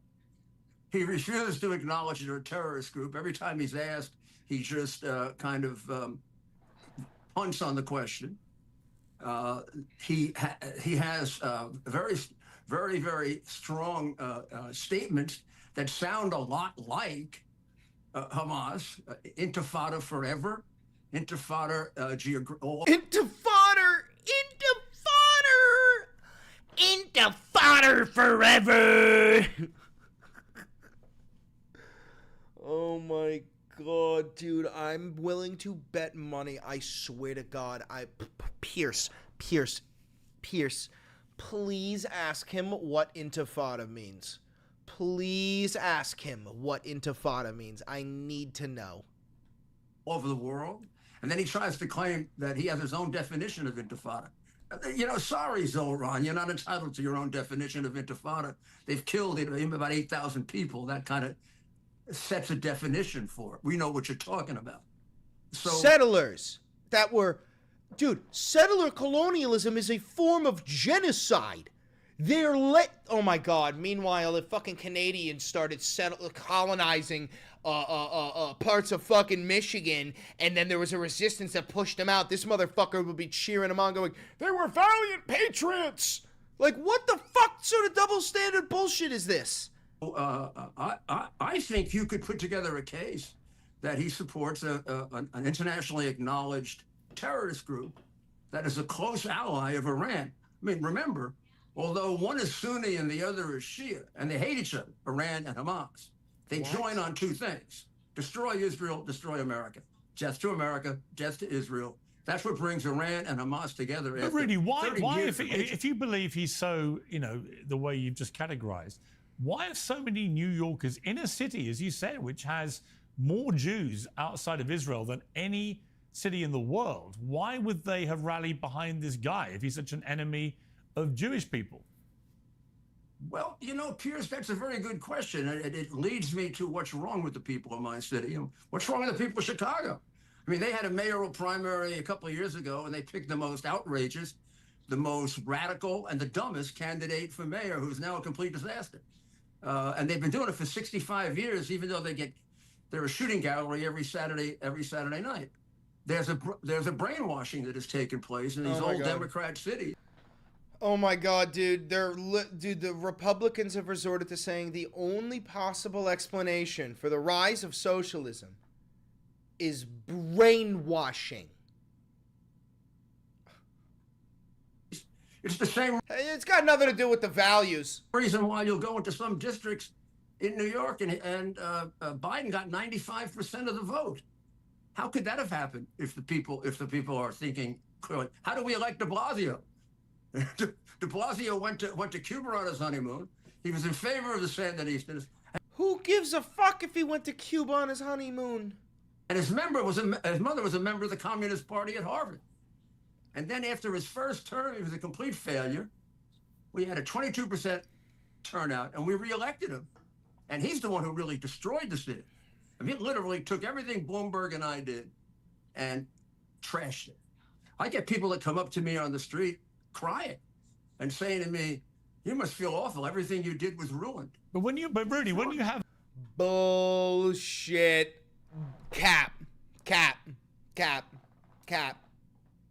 Pure cap. A Muslim candidate in a city like New York, and people start evoking 9/11, start putting burqas on the Statue of Liberty and all the stuff I played earlier, does that not make you feel uncomfortable? New York is one of the most inclusive cities in the world, right? A place normally that's very tolerant to many different religions, many different colors and creeds, right? Surely you would feel uncomfortable as the mayor of New York when that appalling terror attack happened. Are you comfortable that people use 9/11 as a stick to beat him with? Nobody's doing that, Pierce.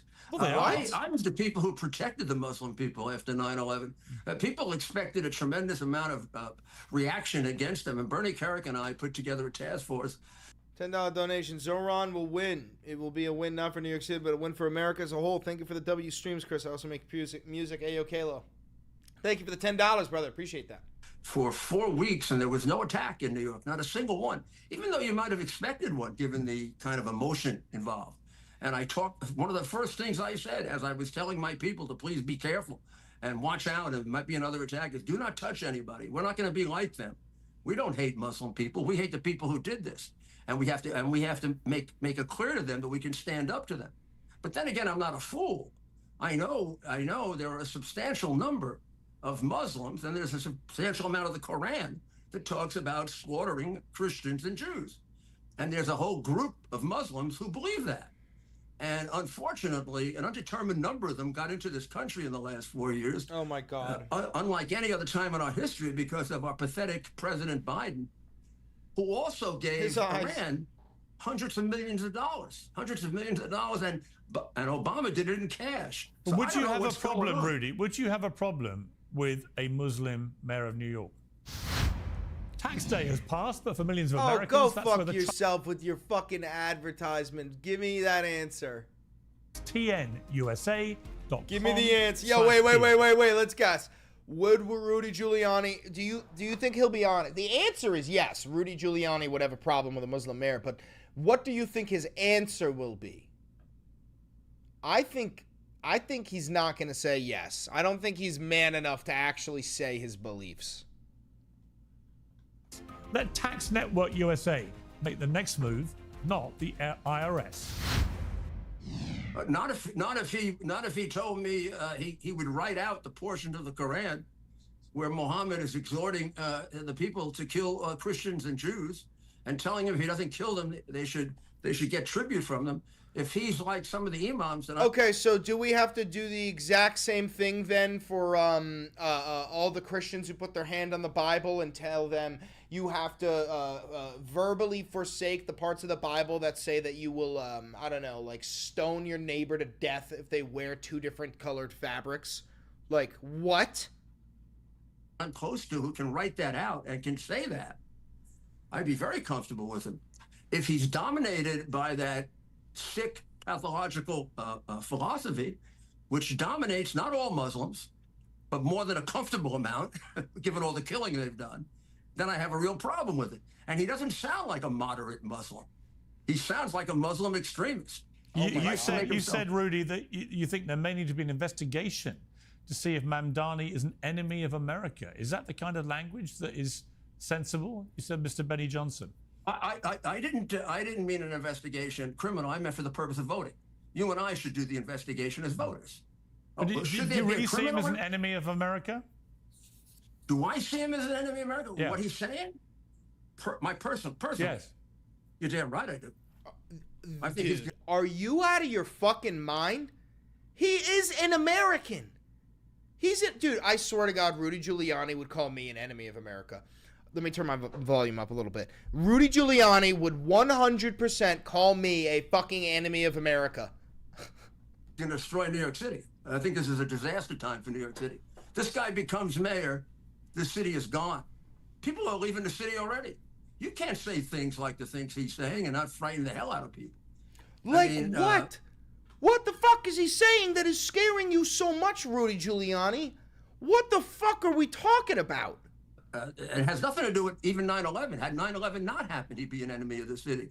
He's espousing a philosophy that wants to destroy America, wants to destroy the Jewish people, wants to destroy the Christian people. I really would like to destroy all the Muslims who disagree with them. What philosophy are you? Is he talking about Wahhabism? I dead ass think that he is claiming that Zohran Mamdani is a fucking Wahhabist. I think that's what he's fucking claiming right now. I don't really like Cenk Uygur, but I can't wait until Cenk Uygur fucking rips him a new asshole. He's gonna. Very strong supporter of that, and he doesn't make a distinction.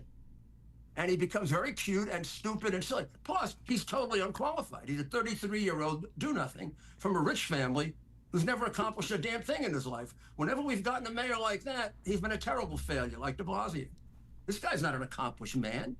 He's a rich kid who has learned excessive, crazy philosophy so that he can sound smart, I think.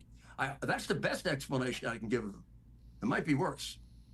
Rudy Giuliani, always good to talk to you. Thank you very much indeed for joining me. Thanks, Piers. Good to see you. You look great. Thank you. So do you. Let's debate this now with Cenk, Geraldo, and Lindy. Well, Cenk, you were putting a lot of faces there. What did you make of what Rudy Giuliani said?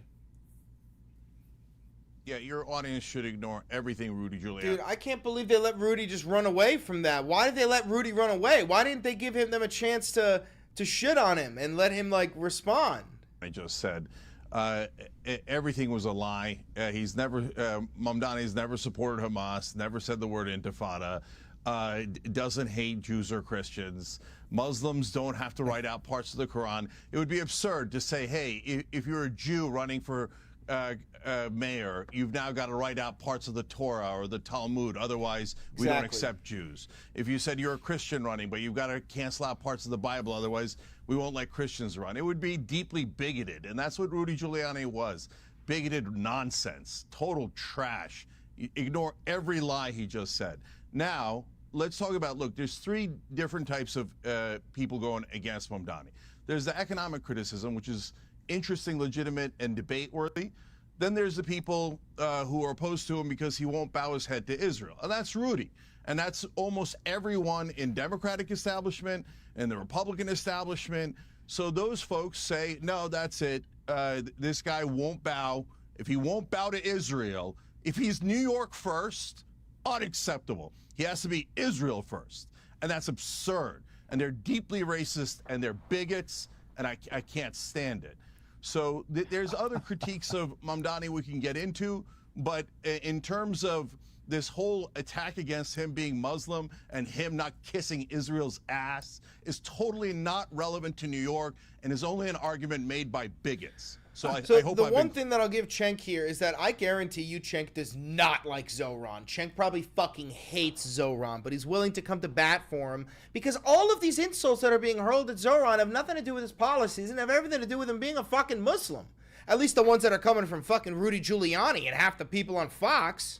Clear enough. I think you've made your position very clear. Geraldo, welcome back. Well, I think several things. Nice to see you, Pierce and panel. I think, first of all, he has used the expression intifada. He wants to globalize the Go for it, intifada, Nelson. And he speaks about it quite often. Let me finish. Secondly, I agree with you. I agree with you. Please, it's not. It's on the record. Just look it up. The second thing is that the whole notion. He's never said it. The whole notion. All right, let's see. Let's find out who's right here.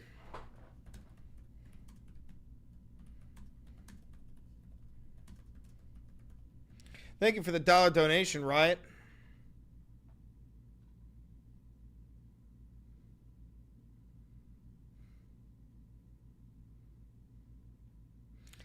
Okay.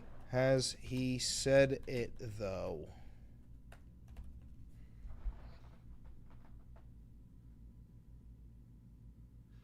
So he's never even said it. Okay, so he's never even fucking said it.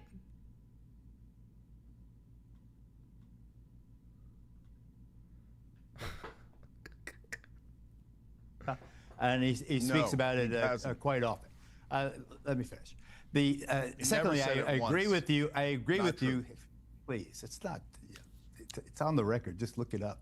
The second thing is that the whole notion. He's never said it. The whole notion of moving the tax burden in New York from the richer, whiter neighborhoods to the richer, whiter neighborhoods, as if the richer, whiter neighborhoods don't pay enough in tax. We've had enormous flight of the people who do pay tax to the suburbs and to other states. And all we have to do is increase the tax, the real estate tax, even more under his proposal, and you'll have no taxable base. You'll have no rich white people to pay the tax.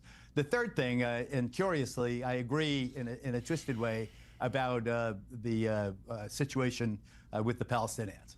I believe that what you saw, and this is the underreported headline, I believe, is that you saw a cataclysmic shift in the Jewish vote. It was a generational shift. Older Jews and in neighborhoods that were 100% Jews, like the Hasidic neighborhoods and others, they went with Governor Cuomo in the Democratic primary just passed. The people who voted against Cuomo and for Mamdani were the young Jewish voters who are activists, who are in the hundreds of thousands in New York. They are, half of that generation. Yeah, no, Cenk gives me the fucking the ick too. Don't get me wrong. Listen, I love Hassan. His unk though is, he's not the best. In the city of New York, they are part of the lifeblood of the city. They rejected their parents' Israel always and forever, no matter what kind of view, and they are sick to death of what's happening in Gaza. They can't stand to see Israel continue to wage this very, very unfair, violent campaign against civilians in Gaza. Now you're not talking about Iran, you're not talking about Syria or Hezbollah or the big picture, but you're talking specifically about what's going on in Gaza. It has sickened. I know I have kids in New York. Two of my children. Yeah, that's actually his son's uncle. Live in New York.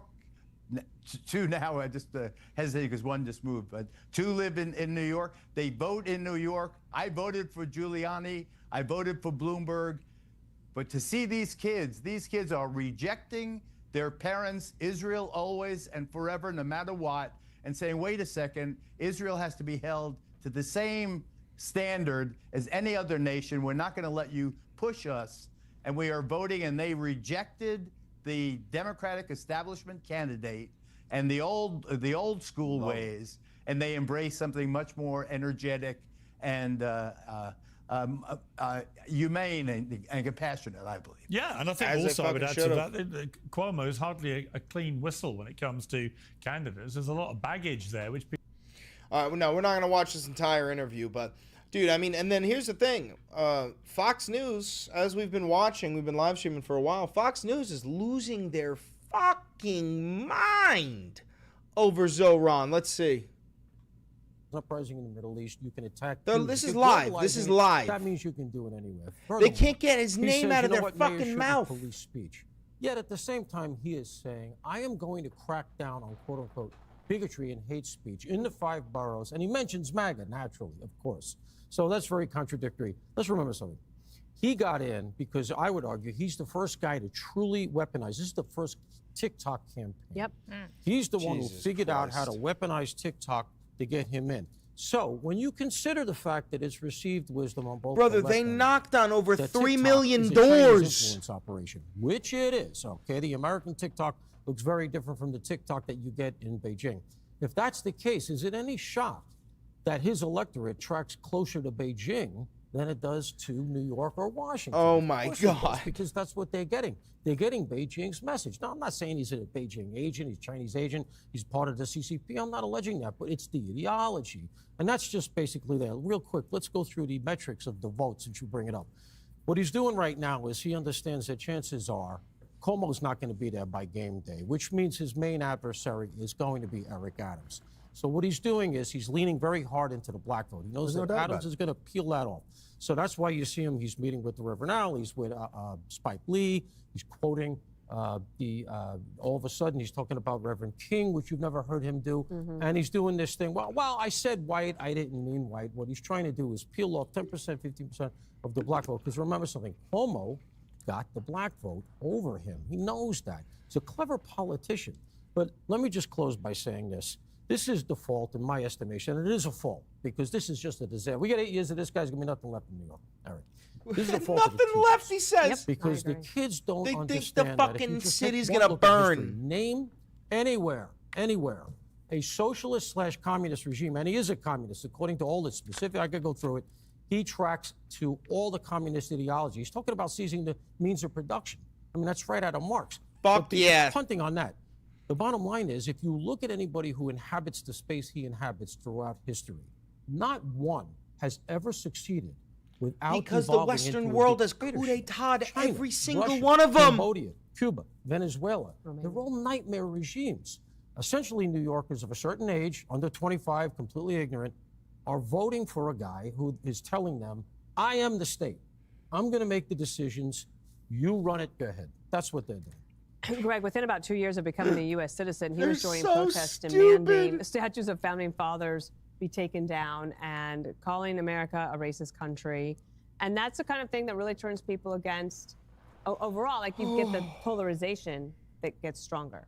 Yeah, also, he's just not deep. No. This is a very shallow person. This guy makes David Hogg look like Margaret Thatcher. And I would be careful on how you criticize him, because remember, the Democrats' fault with Trump was that they went after him without offering an alternative. Yep. So the accusations of Islamism, is that it? Islamism? Like Islamism, whatever. Like it's going to feed into Islamophobia. Dude, you're a dumb Calling him fuck. a socialist in New York isn't an insult. It's a virtue signal for the luxury believers. You know, the hard left are going to flock to the person that we say creates the most harm. And in a low turnout city, that's all you need. A lot of people are really comfortable in New York, and they're just going to they're not even going to pay attention. This guy's going to sneak in. I think you need to explain to these people what socialism is. It's redistribution. To get free stuff, you have to take it from everybody else. That's so communism. To pay for what? That's communism, you stupid bastard.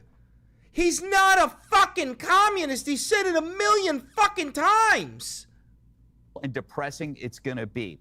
So he's the walking, breathing definition of the luxury belief.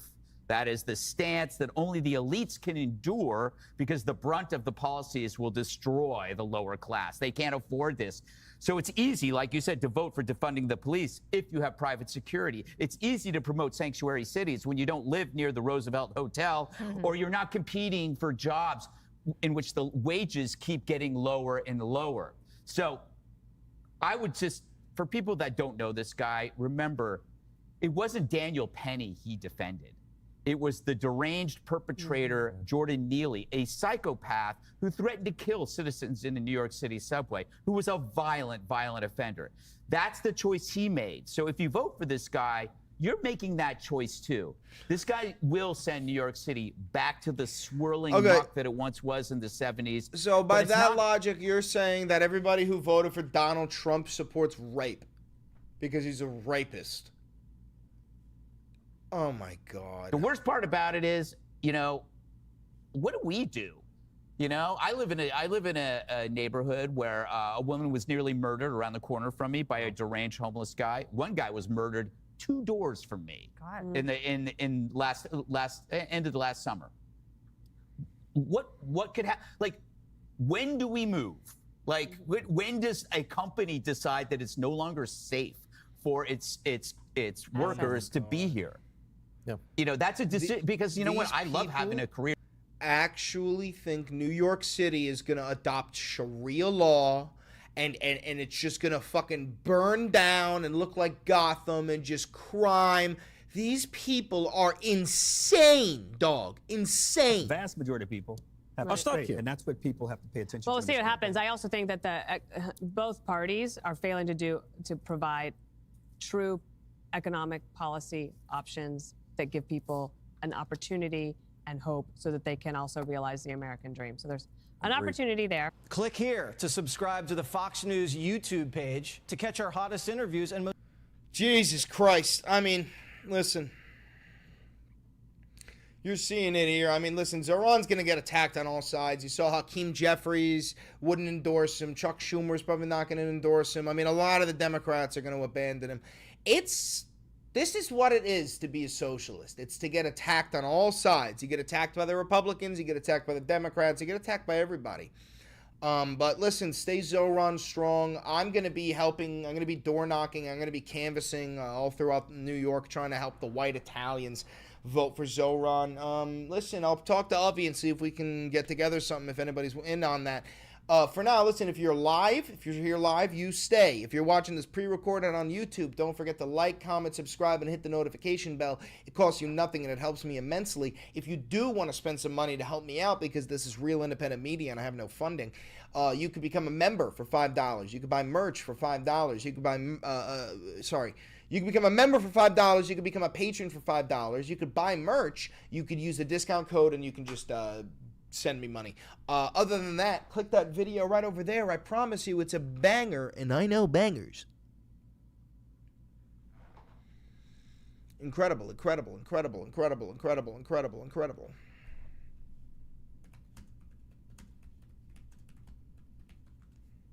No, it's not the end of the stream. I was recording.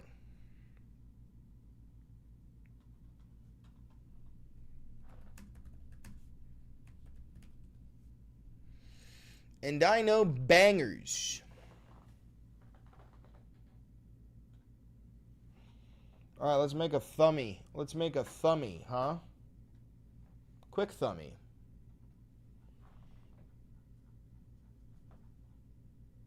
Episode 168.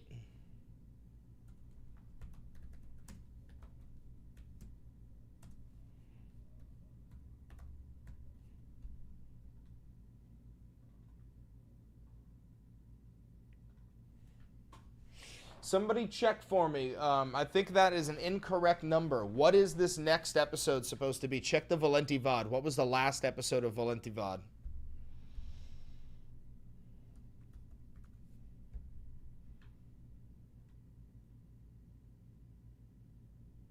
You don't seem to even know your own impossible ideologies? What do you mean? Elaborate.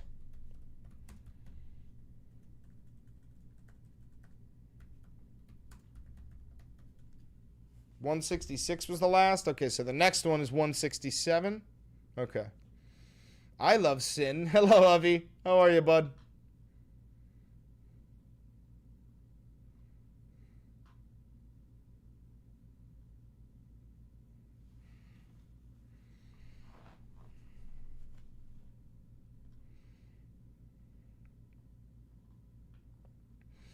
All right, so this is all right, so this next one is episode 167. My bad.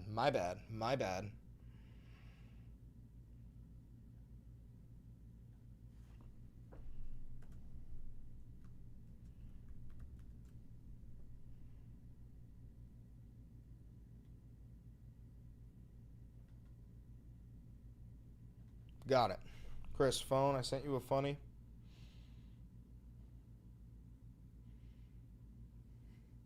Better be funny. You're on the spot now. Oh, this congressman was sworn in while putting his hand on a Superman comic.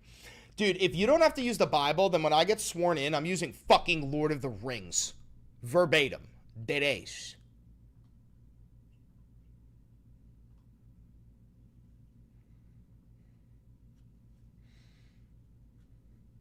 Give me back my frames.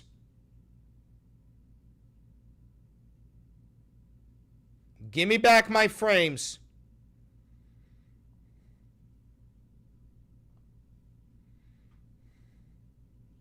Give me back my fucking frames.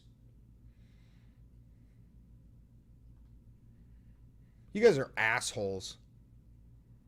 You guys are fucking assholes.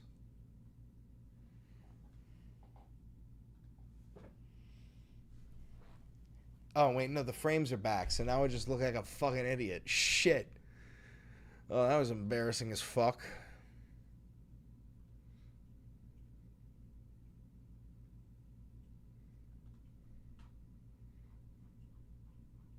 Are you guys redistributing the frames?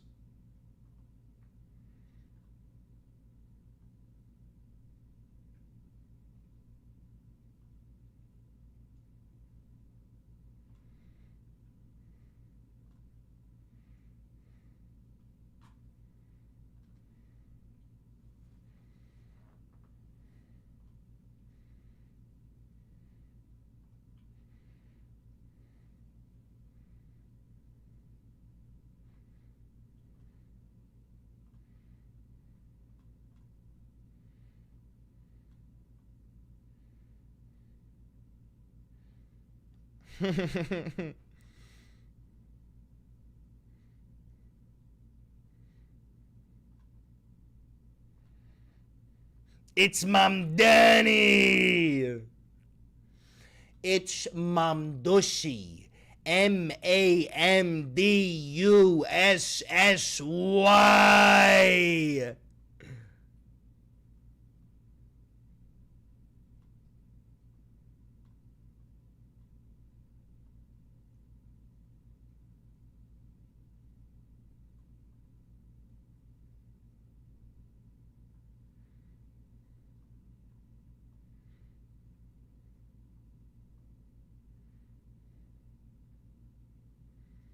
Hot socialist. There we go. $2 in disobedient avocado. She boofed my frames. Unacceptable!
What do we think about that, huh?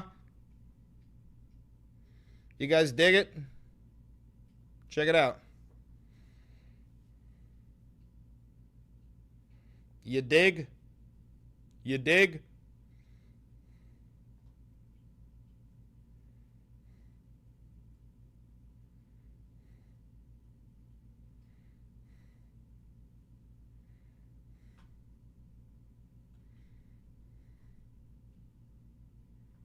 All right, I'm downloading it. Let's get this video uploaded.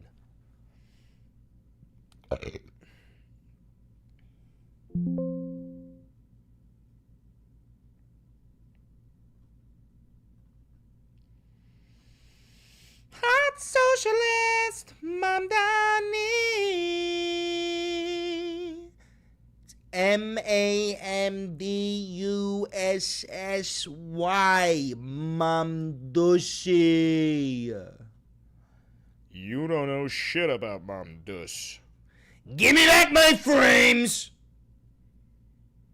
And frankly, we'll be taking back our frames. Luigi's about to bork. I could tell. A couple of seconds, you're going to start hearing some borking. Ooh.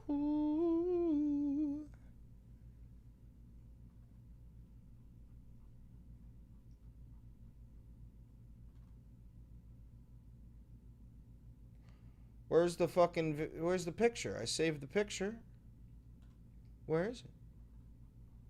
I'm going to fucking tweak. JD Vance must be stealing my fucking frames, bro. I'm willing to bet JD Vance has my fucking frames right now. JD? JD? JD? Where's my picture, though? It didn't download. Where'd it go? JD, where are my frames?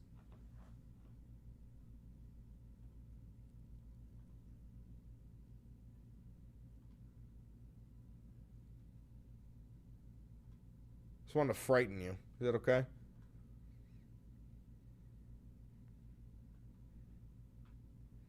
Does that frighten anyone? Anybody?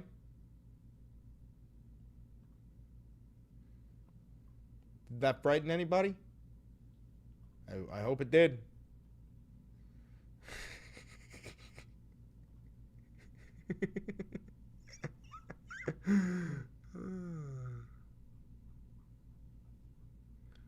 Pete Hexeth in the chat.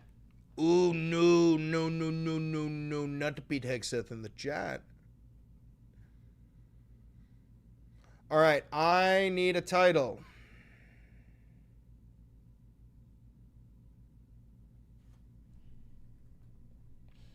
All right, it's going to be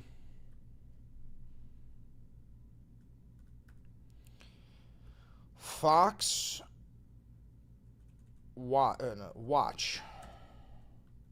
Rudy. Somebody spell Giuliani for me. Rudy Giuliani. Somebody spell Giuliani for me, and I need it immediately. Rudy Giuliani. Rudy Giuliani. Rudy Giuliani. Rudy Giuliani. Rudy Giuliani. Rudy Giuliani.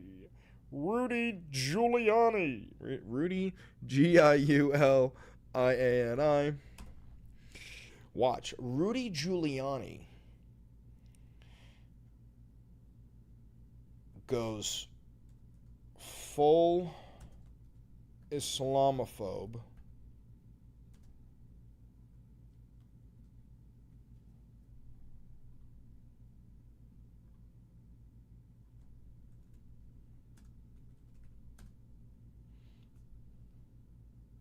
And Fox 5 and the Fox 5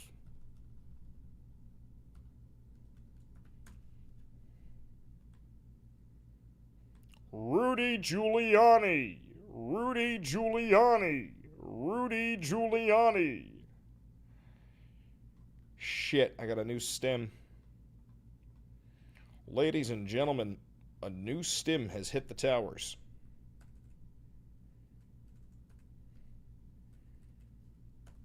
Oi, Chris, you said the rumour that ICE is dropping immigrants in the middle of the ocean.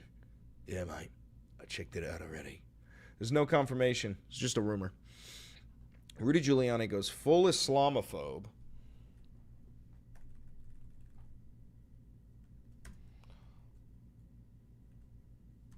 Plus the Fox 5 are horrified of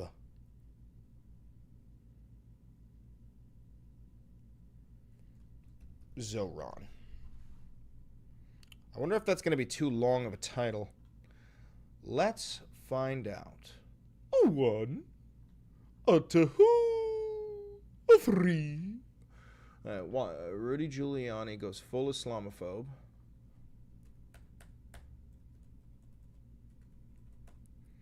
And then Fox 5 is horrified of Zoran. Horrified.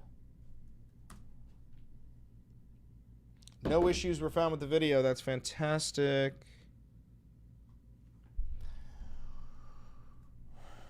We love you, Daddy Zoran.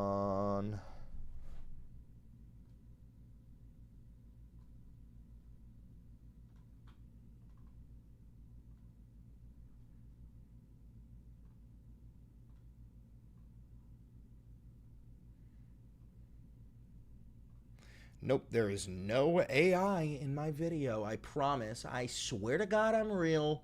I swear to God. I'm real. Hateful and derogatory content.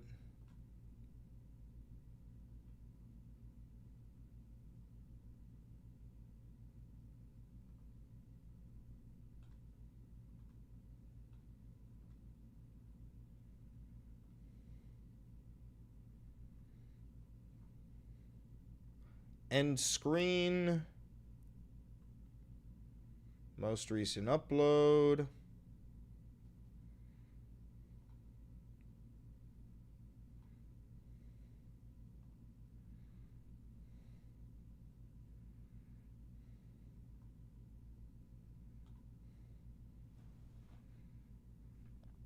I am a CIA sleeper cell. However, only one person knows my activation code, and that is Jack. That is Jack.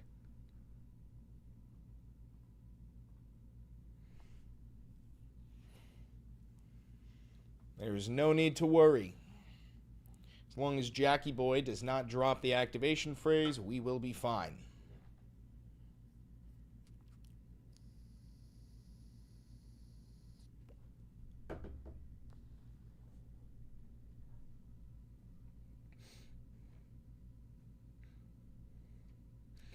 Rwanda. Rwanda. Oh, Rwanda. Thank you for becoming a member, Momo VT. I was thinking about it, and if you were a criminal of war, you'd probably be like Cole Hogan from Hogan's Heroes. Not sure what that is, though. That's because I'm a piece of shit, and I'm sorry. You know, I'm not real. I'm an AI-generated live stream that Jack Wolf created.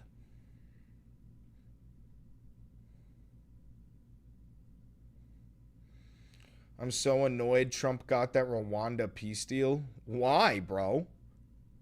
Why? I also don't even think that he's responsible for that. That's like a 20-year-long war that ended up coming to a close. That's like giving the guy who just shot... That's like Americans claiming victory in World War I. It's like, we didn't do fucking shit. "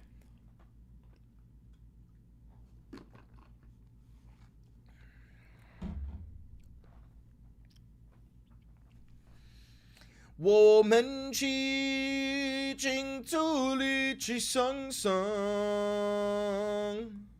哭起来要走够路就有，让我们尽助力继续拥有继续有，我们齐尽助力去上上。Я готов в этой church. 0, 0, 4. What the fuck was that? Do you ever get hate from Zionists? Yeah, consistently and always. That'll probably never go away. You still got it done? What do you mean? Do you think Donald Trump was the reason why the war between the Congo and Rwanda that lasted 20 years came to a close? Came to a close? But also, why are you mad that he got a peace deal? Why are you mad that he got a peace deal? Why are you mad that he got a fucking peace deal? That makes no sense.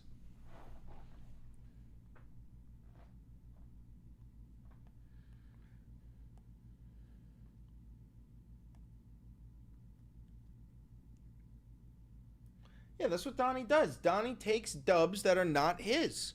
He did the same thing with India and Pakistan. He's like, I got that war to end. I deserve a Nobel Peace Prize. And then India and Pakistan came out and said, you didn't do shit. The fuck? It makes Trump look good. We don't want that, right? Of course we don't want Trump to look good, but it's not about Trump looking good. Trump takes credit for things that he's not responsible for. That's the problem. He's taking credit for something that he's not fucking responsible for. What are you, a Fed? Fud kicker. Are you Fed posting right now? Are you trying to bait me into an answer that you can screen record and go, Chris Valenti actually doesn't support a peace deal because as long as Trump does it, it's bad. Are you Fed posting right now? The fuck? Paxton, bro, you are so deep undercover that you think you look like you're actually undercover. We all know you're a Trump supporter, brother. You're Fed posting right now. You're Fed posting. The fuck? What are you doing? Do you think you're slick? Do you think you're slick?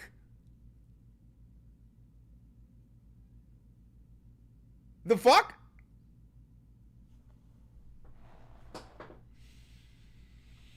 Double.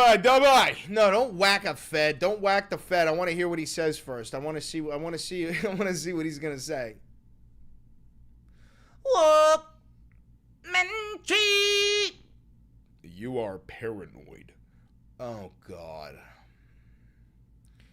You sound like the what's it called? The sleep paralysis demon at the foot of my bed saying, "Be not afraid." I'm not paranoid. You're paranoid.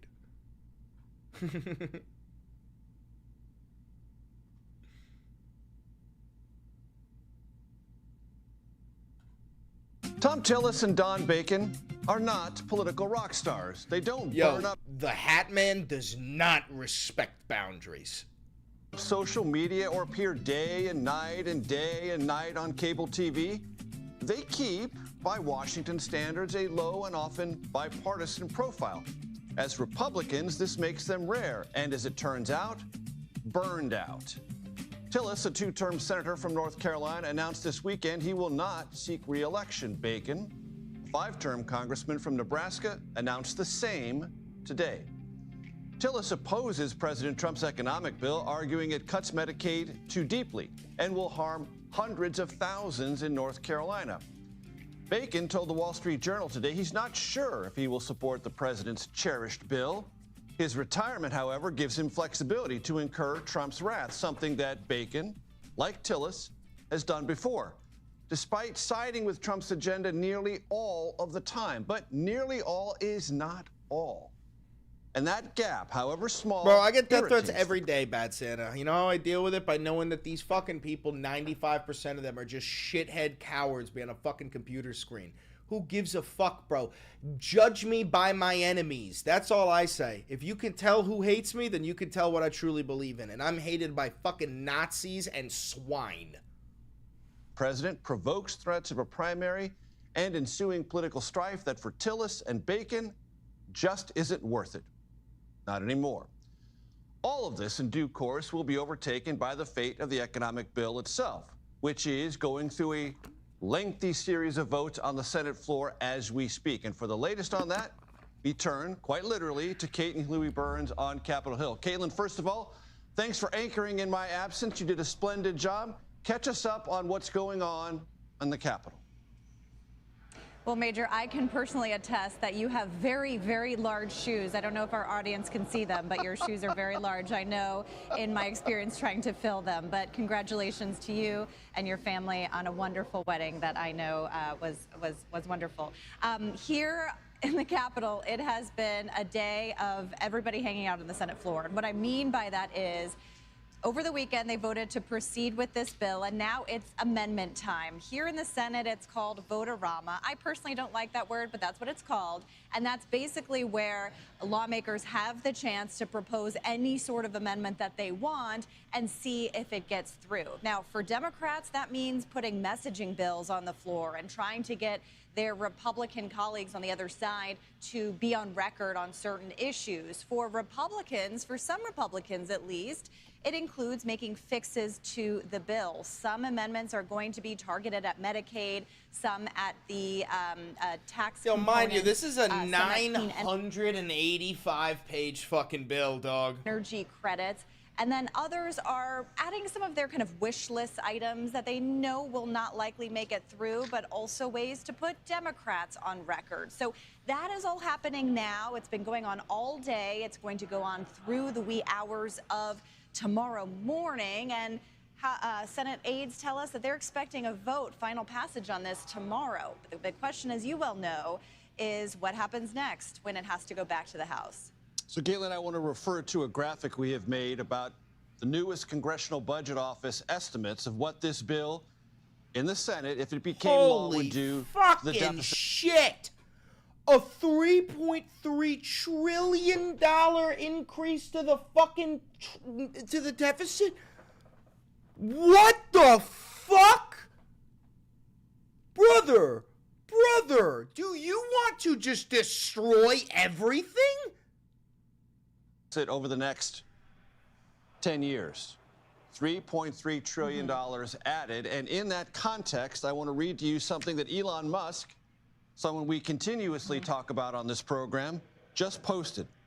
Every member of Congress who campaigned on reducing government spending and then immediately voted for the biggest debt increase, that's also in this legislation, should hang their head in shame, and they will lose their primary next year if it's the last thing I do on this earth. That from Elon Musk. So Musk now engaging yet again in criticism of this bill and its implications, not just for the deficit, but for the increase in the debt ceiling. That's right, Major. And, you know, we have seen Musk weigh in on these sorts of measures before, try to blow it up at the last minute, put some Republicans on edge, twist their arms a little bit.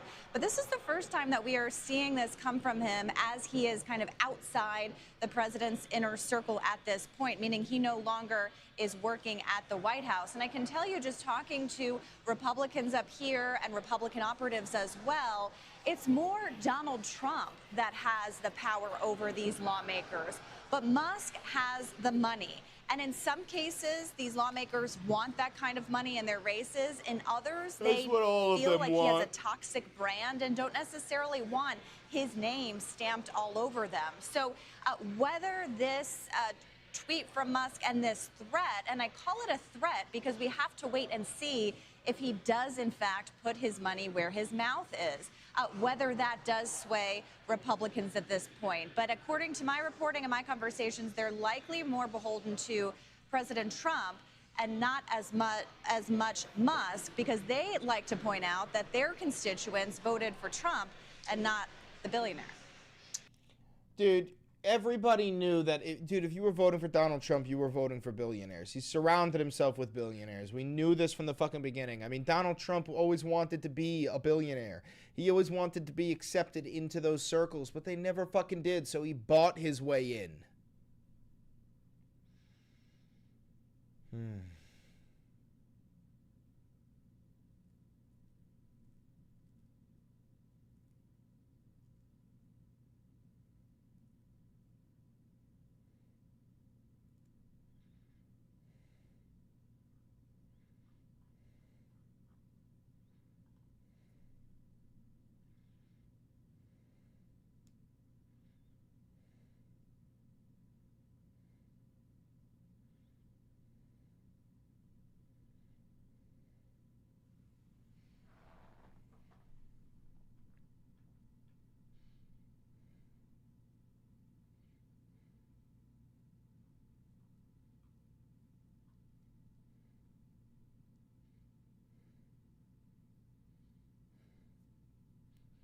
Trump truth. Chris, can I cry right now? Yeah, sure, brother. Go for it.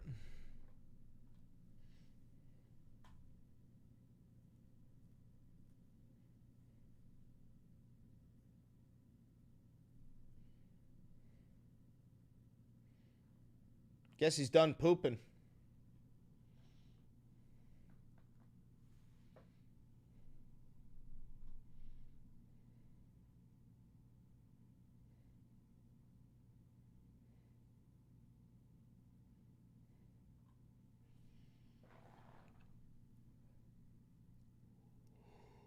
Alright, I might hop off, get some dinner in me, take a break.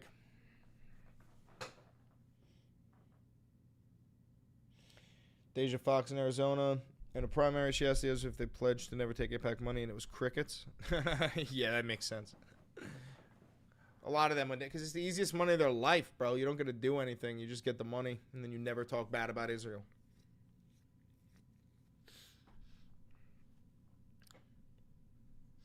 Before I do go, hold on, Fud Kicker. Let me just ask you a couple of things before I go, because I just want to see what we're dealing with here. Fud Kicker, do you think that the president has to uphold the Constitution?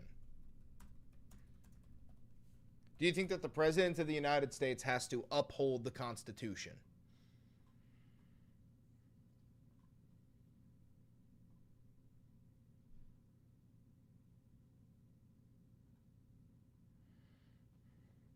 Just before we go.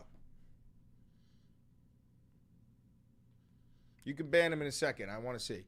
Okay, so you think that the President of the United States has to uphold the Constitution? Even given those numbers that you're talking about, don't you need to uphold the Constitution of the United States as president? I don't know. I have to respond by saying again, I have brilliant lawyers that work for me. So that's the guy. That's the guy you like? Okay. That's the last point I wanted to make. You fucking idiot. Oh, Jesus. Oh, Jesus Christ. Oh, God. Oh, God. Hold on. I want to hear what he says. Strike me down and become stronger than you can ever imagine. You don't get the quote, fucking Obi-Wan. What do you think about that clip real quick, Fud Kicker? What do you think about that clip? You got to say something, bro. You got to say something about that. Come on. You got to give me your take on that. You got to give me a take. What's your take?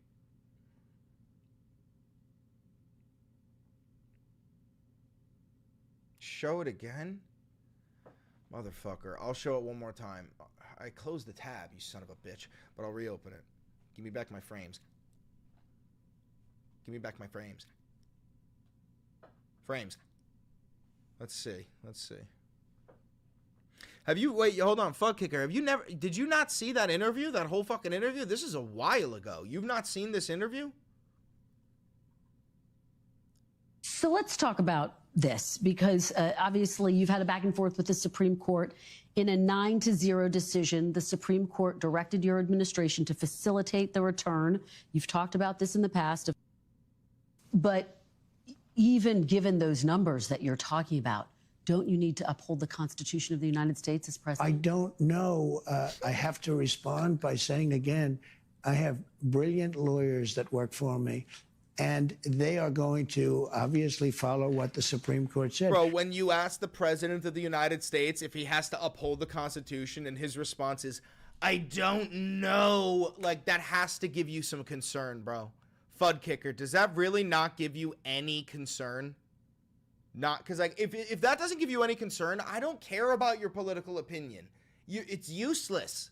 If the President of the United States saying, I don't know, when being asked if he has to uphold the Constitution, if that question was framed a bit odd. Dude, I honestly, I don't mean this to be, like, cruel, but your political opinion might not matter, because if you don't even care about that, I don't think you have an opinion. I think that because Trump said it, you will excuse it. But if Biden had said that, you would have been like, we need to remove him from office. You know what I'm saying? I genuinely, I do not mean that in an insulting way. I think that you don't, I think you're in a cult. I think you're not being neutral, brother. All right. How about this? I'll give you one last chance. Do you think it is, or it's not really think, this isn't opinionated. Is it constitutionally legal to exile U.S. citizens to prisons in foreign nations? I'm saying exile because you can't deport a U.S. citizen somewhere, but is that legal or not?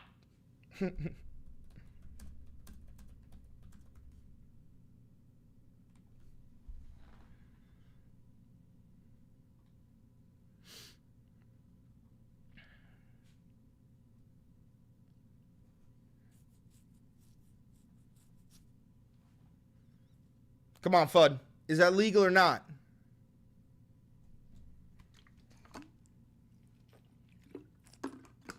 Hi, Luigi. Like Trump, I don't know. I'll let the judges clarify. Okay, so here's the thing. No, it's unconstitutional. It's a violation of the 14th Amendment. It's cruel and unusual punishment. It's a very simple question. I'm going to ask you it very simply. Do you support deporting U.S. citizens born on U.S. soil to a slave camp in El Salvador? That is the question. It is incredibly simple. It is an incredibly simple question.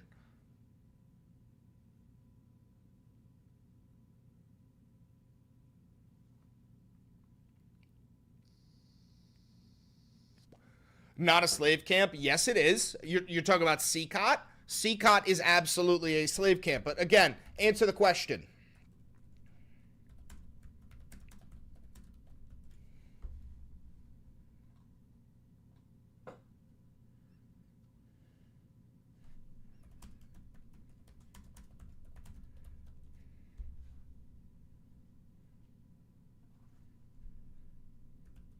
I would not send them to a slave camp. Okay, hold on.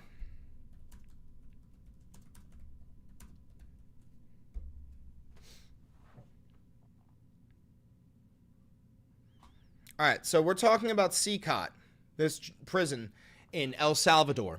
It's built by Nayib Bukele. All these human rights organizations have raised serious concerns about the conditions at Seacot. The people in there, they don't get to see sunlight. They never get to go outside. They are forced to work.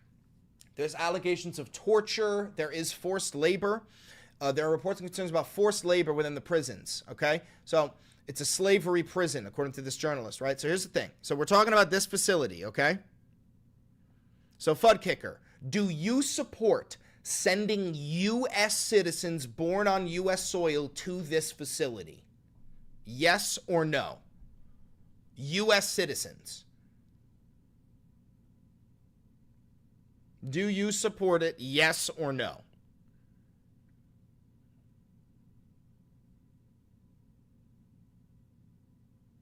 Who's this for? I'm sure it's not for all citizens. No, I'm asking if you're okay with sending U.S. citizens there. Yes or no? Answer the question. Stop dodging it. Stop being a fucking pussy. Would you support sending U.S. citizens to that camp in El Salvador? Yes or no? Just answer the question, you fucking coward. Answer it. What are you, a fucking politician? Are you pleading the fifth?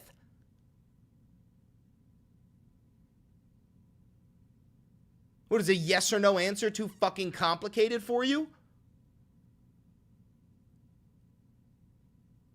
Come on, pussy. He's definitely a Fed, probably. I want to fucking hear the answer. Jesus Christ.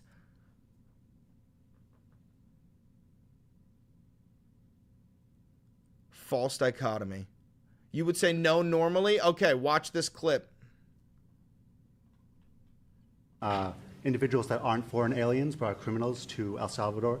Does that include potentially U.S. citizens, fully naturalized Americans? If they're criminals and if they hit people with baseball bats over their head that happen to be 90 years old, and if they rape 87-year-old women in Coney Island, Brooklyn, yeah, that includes them. What, do you think there's a special category of person? They're as bad as anybody that comes in. We have bad ones too. And I'm all for it. Because we can do things with the president for less money and have great security. And we have a huge prison population. We have a huge number of prisons, and then we have the private prisons, and some are operated well, I guess, and some aren't. But he does a great job with that. We have others that we're negotiating with too. But no, if it's a homegrown criminal, I have no problem. So, Fud Kicker, what do you think about that? What is your take on that?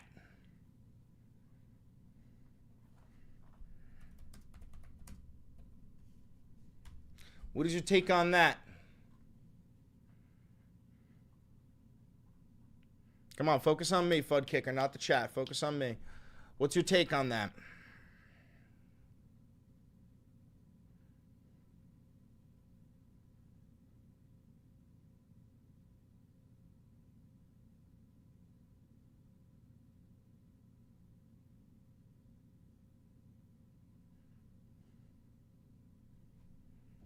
Later, Hatsina.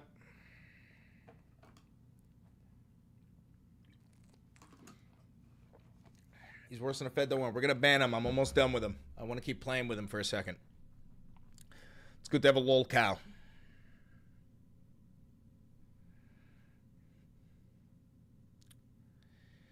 Come on.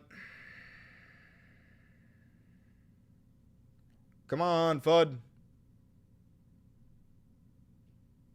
You excited to work with Zoran? I am.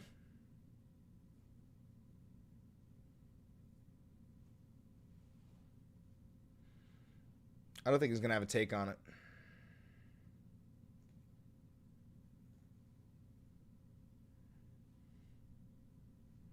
What's your take on that whole thing? Come on, quick. Faster. Love of God, bro.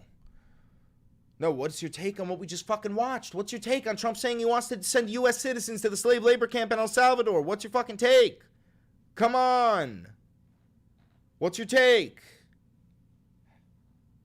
Daddy's giving you the attention you wanted. What's the take? You blocked me, you twats, pussies. What? Oh my God. I think he's schizophrenic too. All right, come on. What's your take? What's your take? What's your take? He's discussing trolls should be reported. I know. We're going to do that at the end. I'm just playing with my food here. Give me one more shot. I want one more shot. I want to hear him say. I want his take. I just want his take.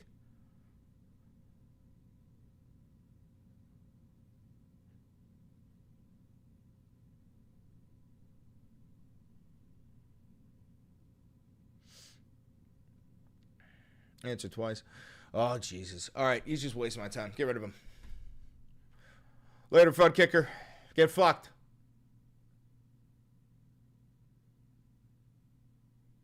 All right, I'm out of here. I'm going to get some food. Brother, next thing I was going to do was whip out this. I was going to whip out Andy Ogles, bro. I was going to whip out Andy Ogles, bro. Oh. Ooh, what is that?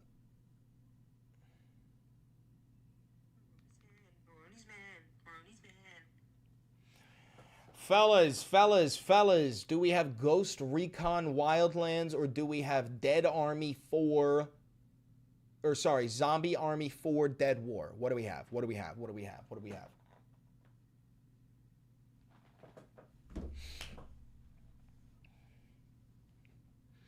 All right, I'm out of here. I'm out of here. GG's, guys. GG's. Have a good one. Bye. The Predator mission in Wildlands? I didn't even know that there was a Predator mission in Wildlands. How do I find it? Wait, Seymour, how do I find that mission? How do I find that mission? How do I find that mission? You're talking about Predator like from Predator? How do I find that mission? You son of a bitch. You fucking piece of shit. Don't show your face in Montgomery, Alabama, or you will perish. Oh, dude, nobody's scared of you except your wife. And also, why would I ever go to Montgomery, Alabama, bro? You live in the worst place on earth. I live in New York. How do you find it? How do you find it? How do you find it? Predator mission? Is it in Wildlands?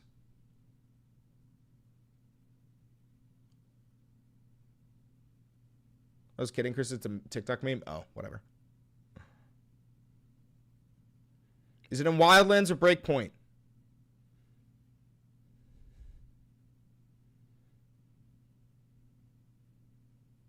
It's in the second game? Fuck you. I'm out. Pieces of shit, liars. Fucking asshole pieces of shit. Fucking actual fucking scumbag bastards. I'm just kidding. I love you.